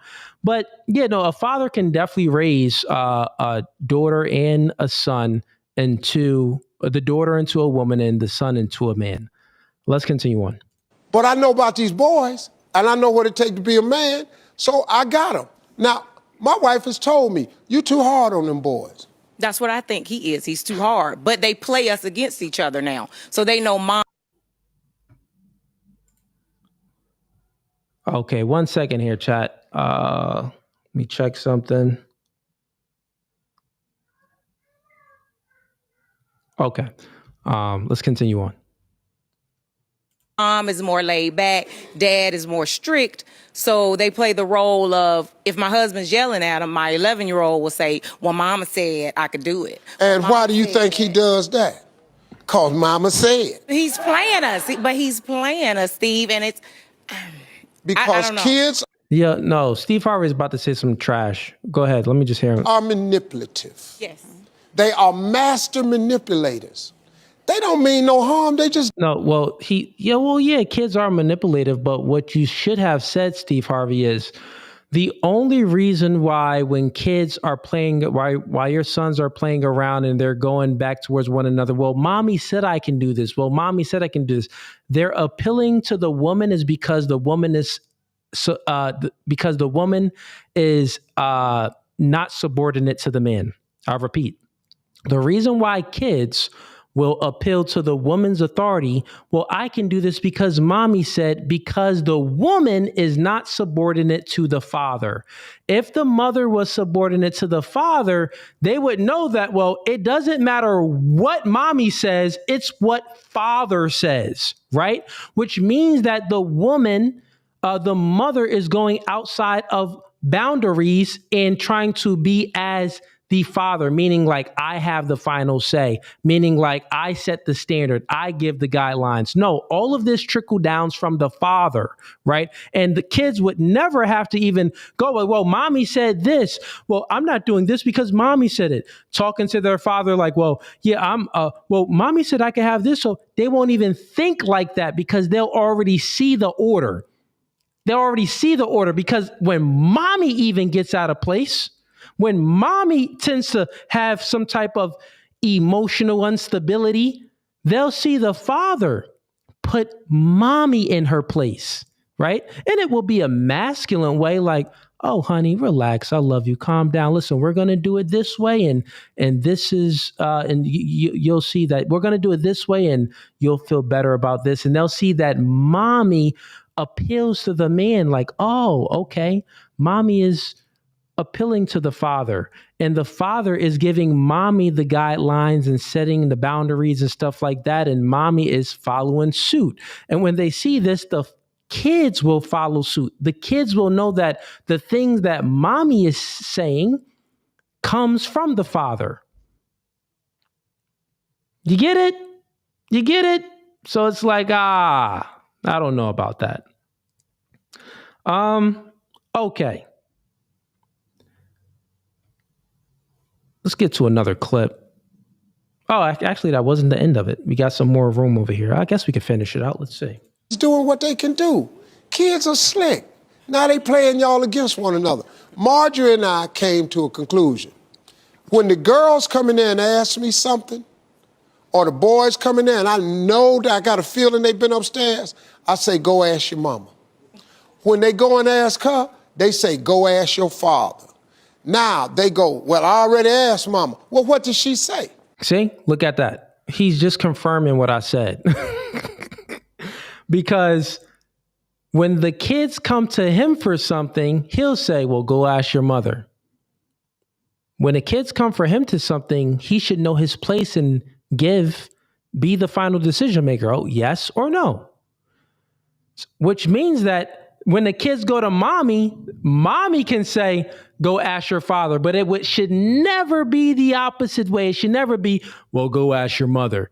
Anytime if you are a father and you are raising your kids and you tell your kids, well, go ask your mother if that's okay, you literally just gave the kids will now appeal to the mother for authority and not to you. That's what happens. That is what happens. So don't be a beta, know your place, and keep your masculine frame, man. The woman does not set any type of boundaries or give any guidelines. It doesn't mean that she can't have a say. She can't speak to you and say, honey, I think that this would be a good idea. Or what do you think about this idea? Doesn't mean that you can't take her ideas into consideration and put them into play. But you would be the one to put them into play, not her. If she's putting things into play, well, without you telling her to put those things into play, well, she would be the authority figure in the household, and the kids would start appealing to her, and little Kyle would start to take on the woman's way of thinking and the woman's way of emotional regulation and emotional reactions and stuff like that. So yeah, you've pretty much would turn your boys into betas, because this is the thing. Like, this is how two-parent households can still lead to girls on stripper poles and boys in prison, or emasculating the boy to where he's, not that masculine. He's like a beta. And normally, because the father in a household was a beta too, and the father was appealing to the mother. That's how things happen, bro, because they jacked up the order. Never get the order messed up. All right. Hopefully this is a debater in here. Let's see. Welcome to No Fugazi Podcast. State your name, where you're from. Hold on. You are live with No Fugazi. Sorry, hold up.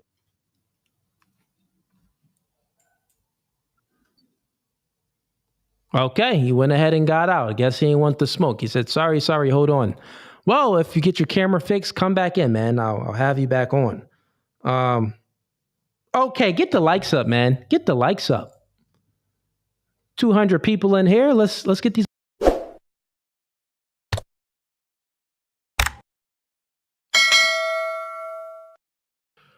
Okay, we got Uncle Tiger Sneezes since $5. He says, I'm fairly new to the channel. Big fan, by the way.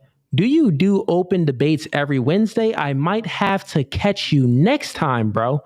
Yeah, man. It's not an every Wednesday thing. I normally do it at least once a week. It depends on if I have any set debates, but you know what? We can do them every Wednesday. I don't have a problem with doing open debate nights every Wednesday. So guess what? I'll make this here. Every Wednesday we'll do open debate nights. There you go. So now you know you can catch me on a Wednesday. I don't mind doing it on a Wednesday. We got Yo Boy Liams and $5. I can't put the link here, but look up her name online. You'll see what she did. Her name is Melody Johnson, aka the Bleach Lady. Okay, yeah, that's wild. Homie was poisoning her husband, putting bleach in his coffee and killed him. And she didn't even get a life sentence or anything. Yeah, that's pretty wild. I think he's dead. Or if not, it's probably almost dead. All right. Let's see what we got here. Any other clips? I don't think we got any other clips from the members. So here's what we'll do. If you guys have other clips that you want me to react to, I know someone said there was a clip about a black guy wanting, because I'm reading the super chat, says, did you see the video where a black guy tried to fight Myron Gaines? If you guys want me to react to that, send me that clip. I didn't see anything, or I didn't even hear anything about it. And normally fights and stuff like that, if someone wants to fight another man, normally those go viral. So I'm not sure why I didn't see it. But I'll definitely react to it if you guys want that.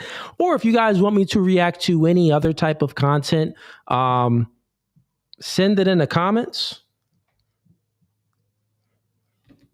I'm in the regular comments now, so send it in the comments and I'll go ahead and react to it. Let's see.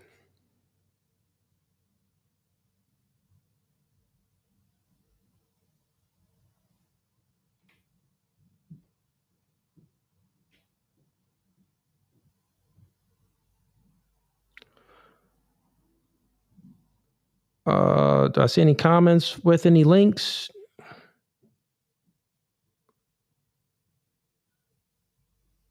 Okay, I see y'all talking about it in the comments now. Yeah,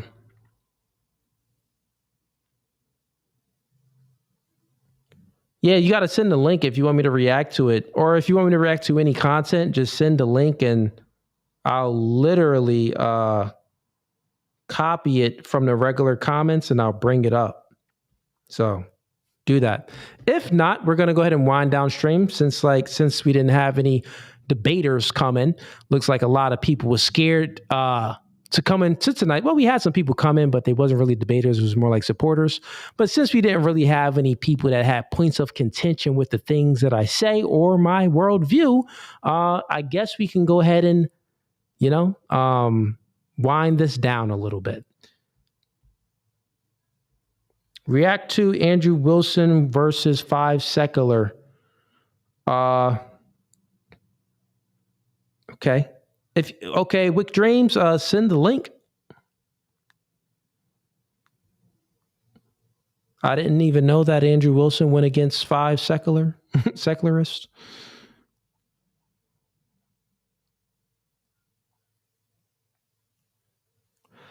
Yeah, send the links, man, and I'll go ahead and get some reactions. If not, I'm gonna go ahead and wind down. I'm hungry.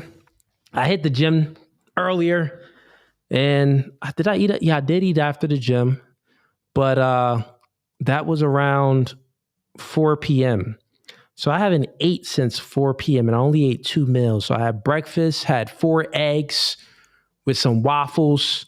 Then I hit the gym, and after the gym, I went to Chipotle. After that, drunk like a lot of water. Just been drinking a lot of water. I don't take any like protein or anything like that. No creatine or nothing. Just all natural. Was it one point where I took some stuff? Yeah, like one point I think when I was like 26, 27, I was taking like, weight gain. But that was about it. But never like, some creatine or any type of supplements or anything like that. Woke up this morning, 204, 205. Woke up like 204, right? Empty stomach. So I'm probably like after eating 2 meals in the gym, maybe like 206 right now. So yeah, that's an update as far as Cooley gains. That's the update. I could get bigger, bro. I don't even try. Like if I really wanted to, I could eat more meals, but I only eat, 2 to 3 meals a day. If I wanted to get bigger, I can eat more meals and I can do like, different type of workouts, and I could, take, some supplements, some weight gain or like some creatine to really like, pack on and look more bulkier. I could do that, but it's like, I'm 36 years old. I'm in good shape. I don't need to do it. But if I wanted to, I could do it. I mean, I really could flex on niggas, right? I could. But I don't need to. But most people that go to the gym, bro, they taking everything. They take pre-workouts. I don't take any pre-workouts. I've never taken a pre-workout. That junk would probably, I don't believe in caffeine anyway. So I don't drink anything with caffeine at all. Don't drink any sodas. The only soda that I do drink is caffeine free. It will be ginger ale. All black people, we got to have our ginger ale, bruh. Ginger ale cure everything. You got a headache. You got a stomach ache. Nigga, you got your back hurting.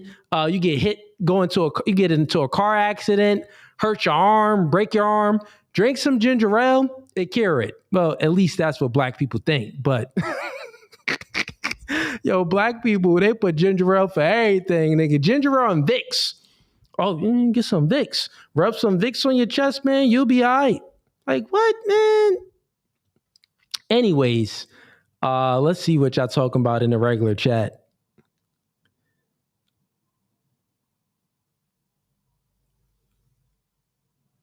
All right. He sent the link. All right, where the link? Okay, we got a link. All right, we got a link. All right, let me bring it up.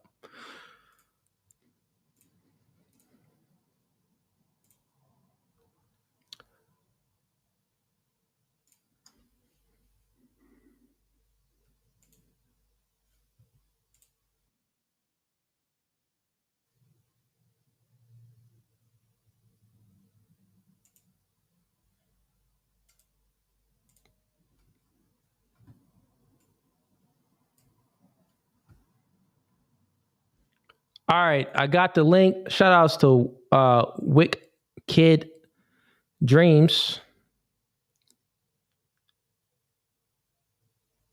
for sending me the link. And let's go ahead and bring this up now.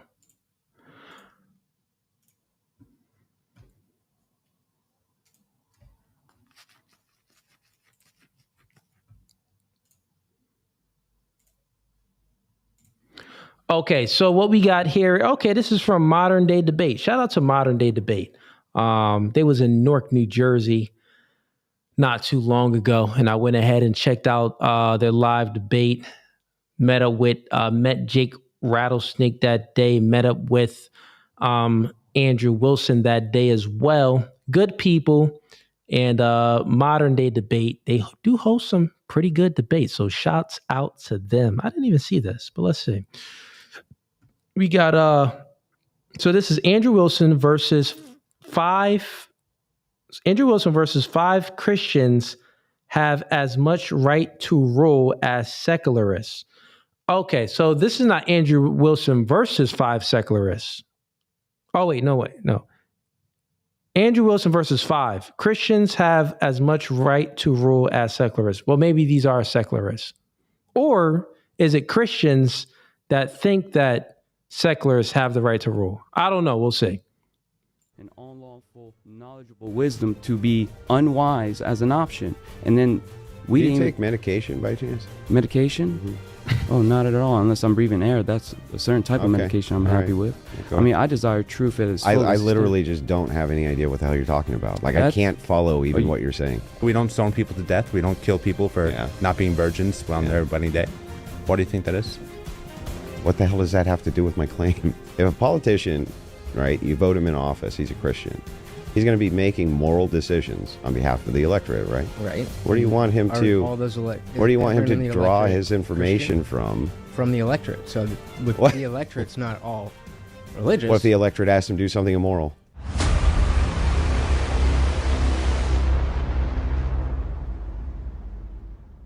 My name is Andrew Wilson, host of The Crucible, popular entertainment channel on YouTube. And today I'm going to be debating 5 different people on 5 different topics for 5 minutes. My first topic will be Christians have as much of a right to rule as secularists. This topic right off the bat, I mean, it's hard for a secularist to defeat this claim. Actually, it's most secularists believe in relativism. They believe in, things aren't objective. They believe in like subjective morality and all of this stuff anyway. So pretty much it's like, I have my preferences, you have your preferences. So whoever has the highest, in society, whoever has the highest number of people that agree with their worldview, then it's okay. That's what they think. So then it's like, well, Christians, if we have more people that believe in our worldview and that agree with us, and they vote things in legislation, then we have a right. And they wouldn't say anything to it because that's their belief. That's their worldview. But let's see what type of arguments we get. This is easy for Andrew Wilson because the arguments is going to be futile. There we go.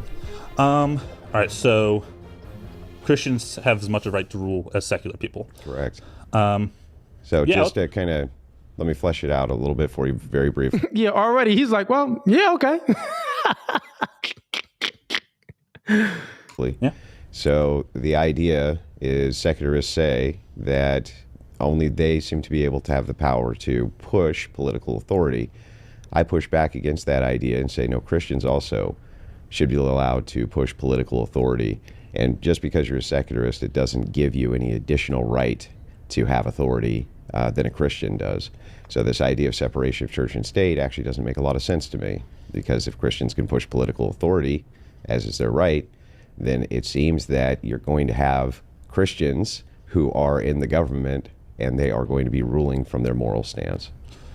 Okay, yeah, I don't actually entirely disagree with this. I would say, though, when we're talking about Christians in authority, I think that usually what they're talking about, or the criticism, is less so that they're Christian and more so that they're operating under a dogmatic ideology. And so under that concept, like, do you think it's okay for people to use dogmas in a political sense?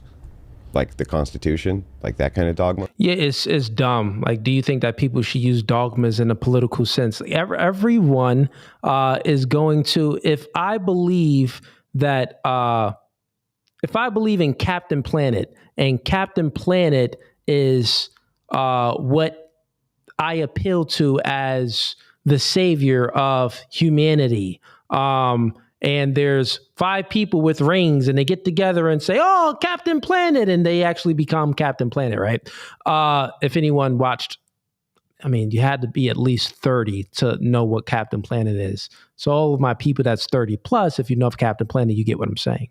But if I believe in this, then my belief is definitely going to influence the things that I vote for.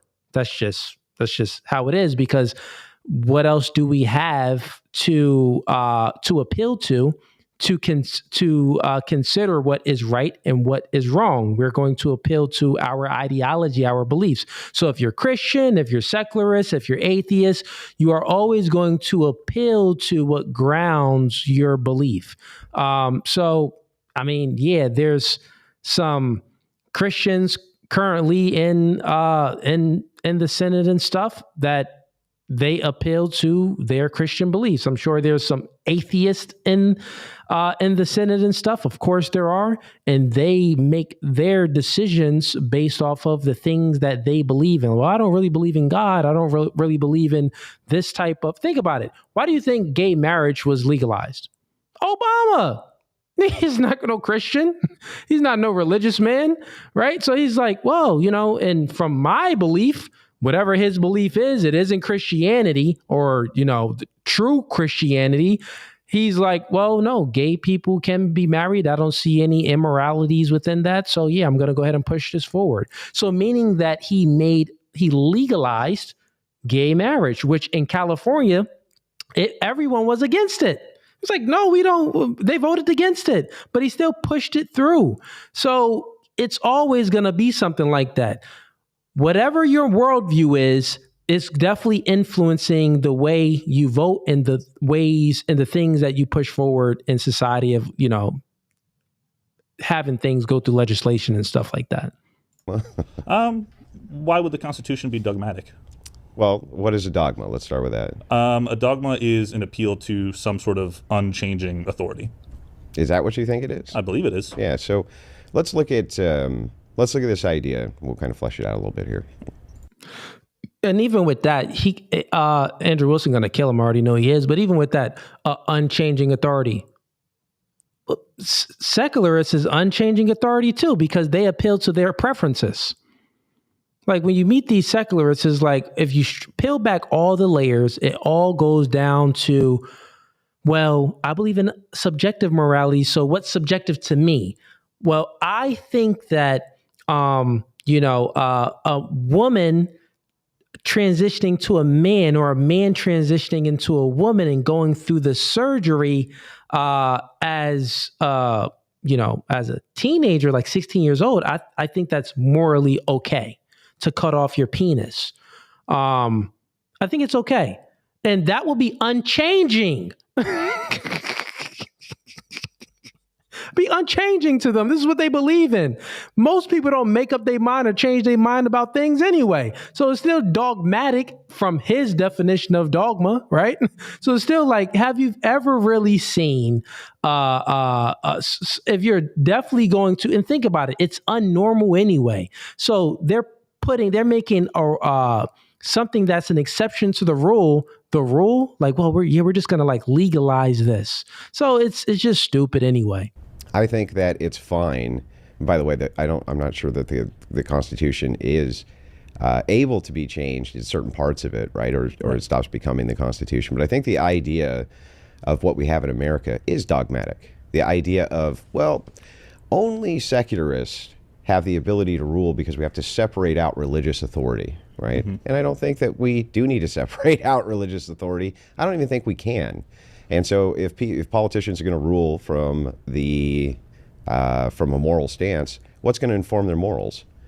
Well, it's going to be their religion and their dogma. Right. So if my dogma is informing my morals, aren't I supposed to rule from my dogma? Well, so I think this is kind of like you can be dogmatic without appealing to a dogma. Or you can be, I think a better way to put this, I think you can be secular as a Christian, right?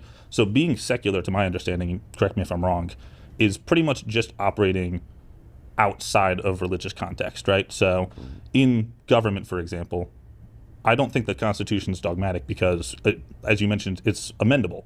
Well, no, that doesn't make any sense. So he's saying that he believes that a religious person can operate in a political position as being secular. Secular just means that it's the separation of religion and state. So, you can't do this because the reason why you can't is like, I would say you'll be like fighting against yourself to try to do this is because your religion makes up your worldview and it gives you a moral compass. So your moral compass is based off of the religion that you believe in, what you're rooted in, the morals that you're rooted in. So when it's time to vote on something or to make a decision on what's right or what's wrong, the only thing that you can appeal to is your moral compass. And where does your moral compass come from? It's either going to come from you don't believe in anything or you do believe in something. You do believe in a God and Christianity, or let's just stick with Christianity, right? Since that's what they're speaking about. So it's like, well, no, you're going to rule on, think about it. I would say a lot of the Christians probably voted against gay marriage. Most likely voted against gay marriage. A lot of the Christians in the Senate, unless they had some type of an agenda and they wasn't really a Christian, meaning that they said that they were a Christian, but they really didn't practice Christianity. And that's two different things. I'm speaking about the people that actually practice Christianity. So if you are a practicing Christian, then you are not going to vote for gay marriage. You are not going to vote to send, men to war due to some situation in the Middle East that doesn't even benefit us at all. You get what I'm saying? So you're not going to do certain things. But yeah, it's no way how you can separate that from making a moral decision. If your religious views create your worldview, then if there's a decision to be made based off of morality, then you can only appeal to your religious views on what's right or wrong. If not, you will be literally fighting with yourself, meaning that if you choose to place something in law that goes against your religious views, you would feel like you committed to sin. And that wouldn't be a good feeling, especially if you're a Christian. So a practicing Christian. So yeah, I would say you can do it, but you'll be fighting with yourself and you'll feel like you're destroyed or the system is destroying you. And most people don't operate like that. They'll just appeal to their moral compass. Something like the Bible, right? If that's your point of moral authority, I think you can operate under that. We all have some sort of moral system that we're appealing to. But I think that when push comes to shove, right, if there's an issue like evolution, for example, right, that's a lot of pushback in schools right now. I don't think that you can appeal to evolution being false purely because it contradicts the Bible. Hold up. We got a debater in here. Let's see if he active. I think this is the dude that came, or I think this is a dude from last time, or it could be someone else. Let's see what's popping and what's cracking. Welcome to No Fugazee Podcast. State your name, where you're from. My name is Jamal Luby. I'm from Antigua, the Caribbean. Okay. Let me go ahead and close this out real quick. You said you're from the Caribbeans. Yes. Okay. And what are you here to debate about? Sorry, but I didn't actually come to debate. I'm 18 years of age. I just came for advice. Oh man, you ain't come for debate? It's debate night, man. I done stopped the reaction. Okay, but you came for some advice. You're 18 years old. Let me hear you. What's up? Talk to me. Okay, so make it short and concise for me. What's up? Okay, so according to God and my beliefs, I'm quite confused. Okay. And how? How are you confused?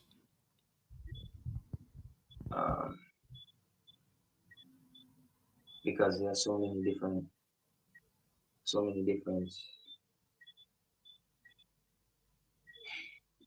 sorry for the setback, but there are so many different people saying different things. I don't know what what side to lean to. If you understand where I'm coming from. Okay, well, let me ask you a question. Do you have homosexual thoughts? No. You don't have homosexual thoughts? No. Okay. Well, then that's good. You're on a good path already. You be all right. You saying if you had homosexual thoughts and you like, man, it's conflicting, I'll be like, well, homie, you cruising for a bruising. Get on your knees, start praying, start repenting, because ain't much to do I can help you out with. But okay, cool. You ain't got homosexual thoughts. That means you ain't on the verge of committing some gay activities. We can help you out here. So state to me specifically what you're having conflicting thoughts about.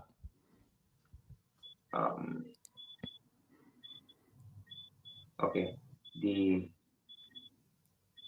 Who God is and our purpose in life. Who God is and your purpose in life. Right. Okay, cool.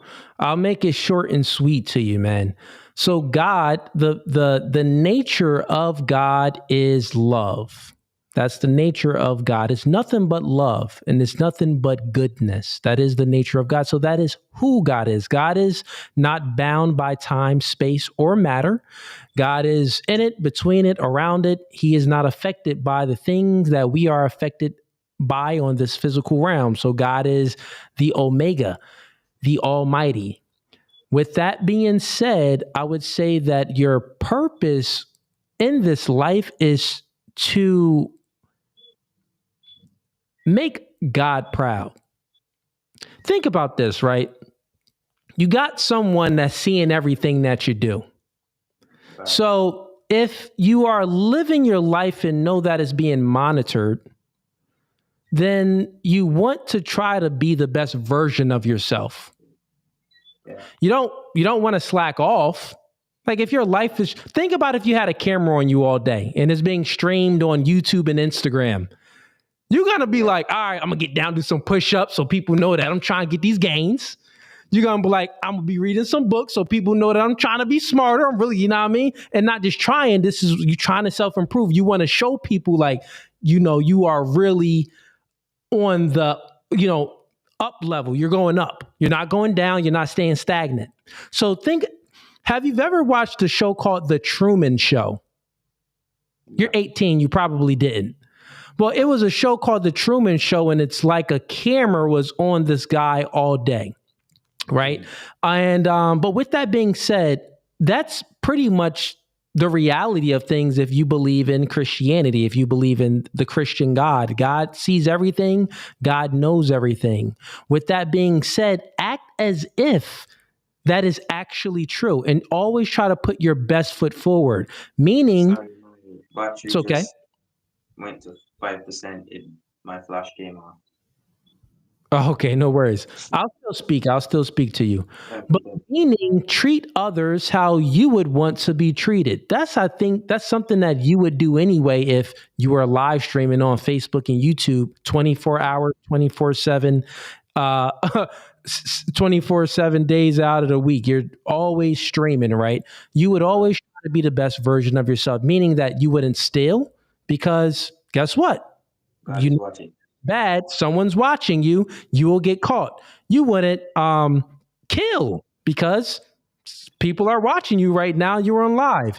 You wouldn't do illegal things or even do degenerate things because people are watching you and you are currently being judged. So I would say that if you operate that way, then you know your purpose, and your purpose would be to be the best version of yourself. Your purpose would be to truly please God, just how you would want to please other people if a camera was on you 24/7. Right. And as you are acting this way, this would actually become you. You would truly embody this, right? And I say that because that is true. We're human beings. We don't know everything and we don't understand everything. So the only thing that you can do is get up, and, be motivated. Even if you're not motivated, act despite how you feel. So get up and do the things that's necessary for you to do so you can push the needle forward to become a better version tomorrow than the version that you are today. You get it? So do the things that you need to do today so that tomorrow you are a better version tomorrow that you was yesterday. You know what I'm saying? That would be some good advice. I would also say that as a young man, I mean, that was some good advice. I just came up with that right there. What's your thoughts on that? I mean, I will 100% act on it. And yes, you're right. Exactly what you said is very valuable. Thank you very much for the advice. I really needed it because I was very confused, honestly. Yeah, man. Yeah. And it's you're 18 years old. It makes sense that, it's understandable that you would be confused on which way to go in life. But truthfully, take that. I've first time saying it, so it's a little profound for me that I even said that. But it makes sense. And if you truly operate that way, that someone is always watching you, so try to be the best version of yourself, and really don't have small dreams, dream bigger. What country did you say you're in? Antigua. Yes, very small country. Very small country. Yeah, it is.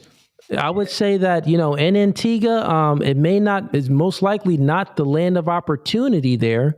But you can, whatever you're striving towards, whatever your passions are, you can try to become the best at that, and then try to get to America, man, because there's going to be even more opportunities for you. But before you get to America, try to build up a skill that you are proficient in and you are an expert at. Right. Try to build up a skill that you are an expert at, that meaning that if you come, everyone in Antigua needs you to do this certain skill because most people can't do it. Right. With that being said, then you come to America and you do that skill and you'll make some money and you'll see the fruits of your labor start to come into fruition. But yeah, man, you're young, you'll be all right. But if you always operate as if God is watching, at least you'll do the right thing. But I'll leave you there, man. I want to go ahead and get back to the reaction. I do appreciate the support, young brother, and you have a blessed day. All right, chat. We do it live. Sorry about that. I had a caller. I was just gonna man, you're not here to debate. It's debate night. Get on up out of here. But he did say that he was 18. He seemed like he was in a place where he really needed, some direction. So I wanted to give him some direction. And that's a way to give a young man direction without knowing the specifics about his situation. Because sometimes you don't always need to know the specifics, because as a man, we kind of go through similar things, right? Meaning that our life experiences is based off of this burden of performance that we have on us. We got to go out there and we got to perform. We got to be the best version of ourselves. And by doing that, normally we are being in service to someone else. So we are providing a service to other people. And when you do this, generally you can monetize the service that you provide and you'll make money from it. So a lot of things come from that. So young man, build up a skill, try to be an expert at it, better than other people in your small little country. And then take that skill to America, it'll be a bigger pool. It'll be more competition, but at least you'll have more opportunity to grow. All right. Let's get back to this clip. 1 second here.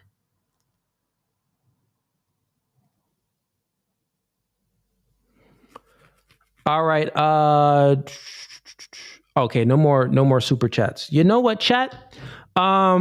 We're gonna go ahead, since we're almost 3 hours in, we're gonna go ahead, and I didn't eat. I'm running on E right now. So what we're gonna do is we're gonna go ahead and close down stream a little bit early today, because the clip that Wick Dream sent me.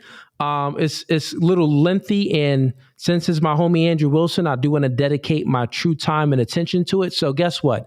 I'm gonna react to this clip on my next stream, on my next live stream. The next live stream most likely won't be open debate night. It will be reactions. So Wick Dreams, I will finish up the reaction to this. And we didn't get far through it. We only got 4 minutes in it. So I will finish up the reaction to the Andrew Wilson versus 5 secularists. I will do that for you, Wick Dreams, because it does seem like a good clip to react to. And I do want to dedicate some time and attention since it's the homie Andrew Wilson.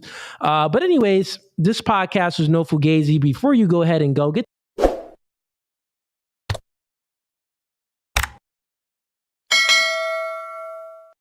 podcast. We've been growing. The numbers have been going up, but all of the day ones, listen, man, the like is free. So like the podcast.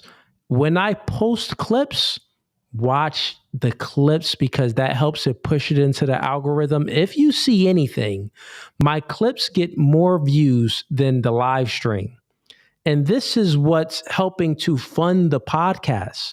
So continue to watch the clips because that helps fund the podcast. That keeps the lights on, the cameras on for you guys in a new studio.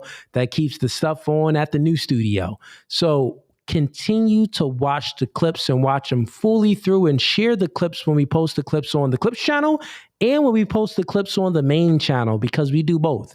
So, yeah. But other than that, this podcast is No Fugazi, and I appreciate the support, man. Cooley is checking out and about to go eat. No Fugazi.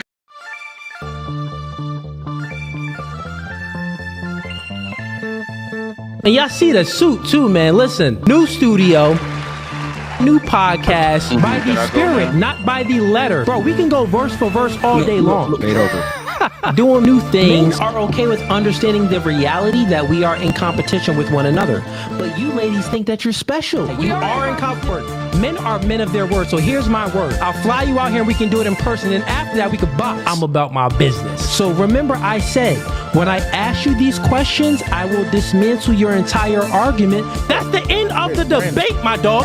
I'm 39, but I don't look your typical 39. Belly. Yeah. You look 39. It's okay though. That man isn't intimidated by a woman like you. He's annoyed by a woman like you. Because a man doesn't want to date another man. He wants to date a woman.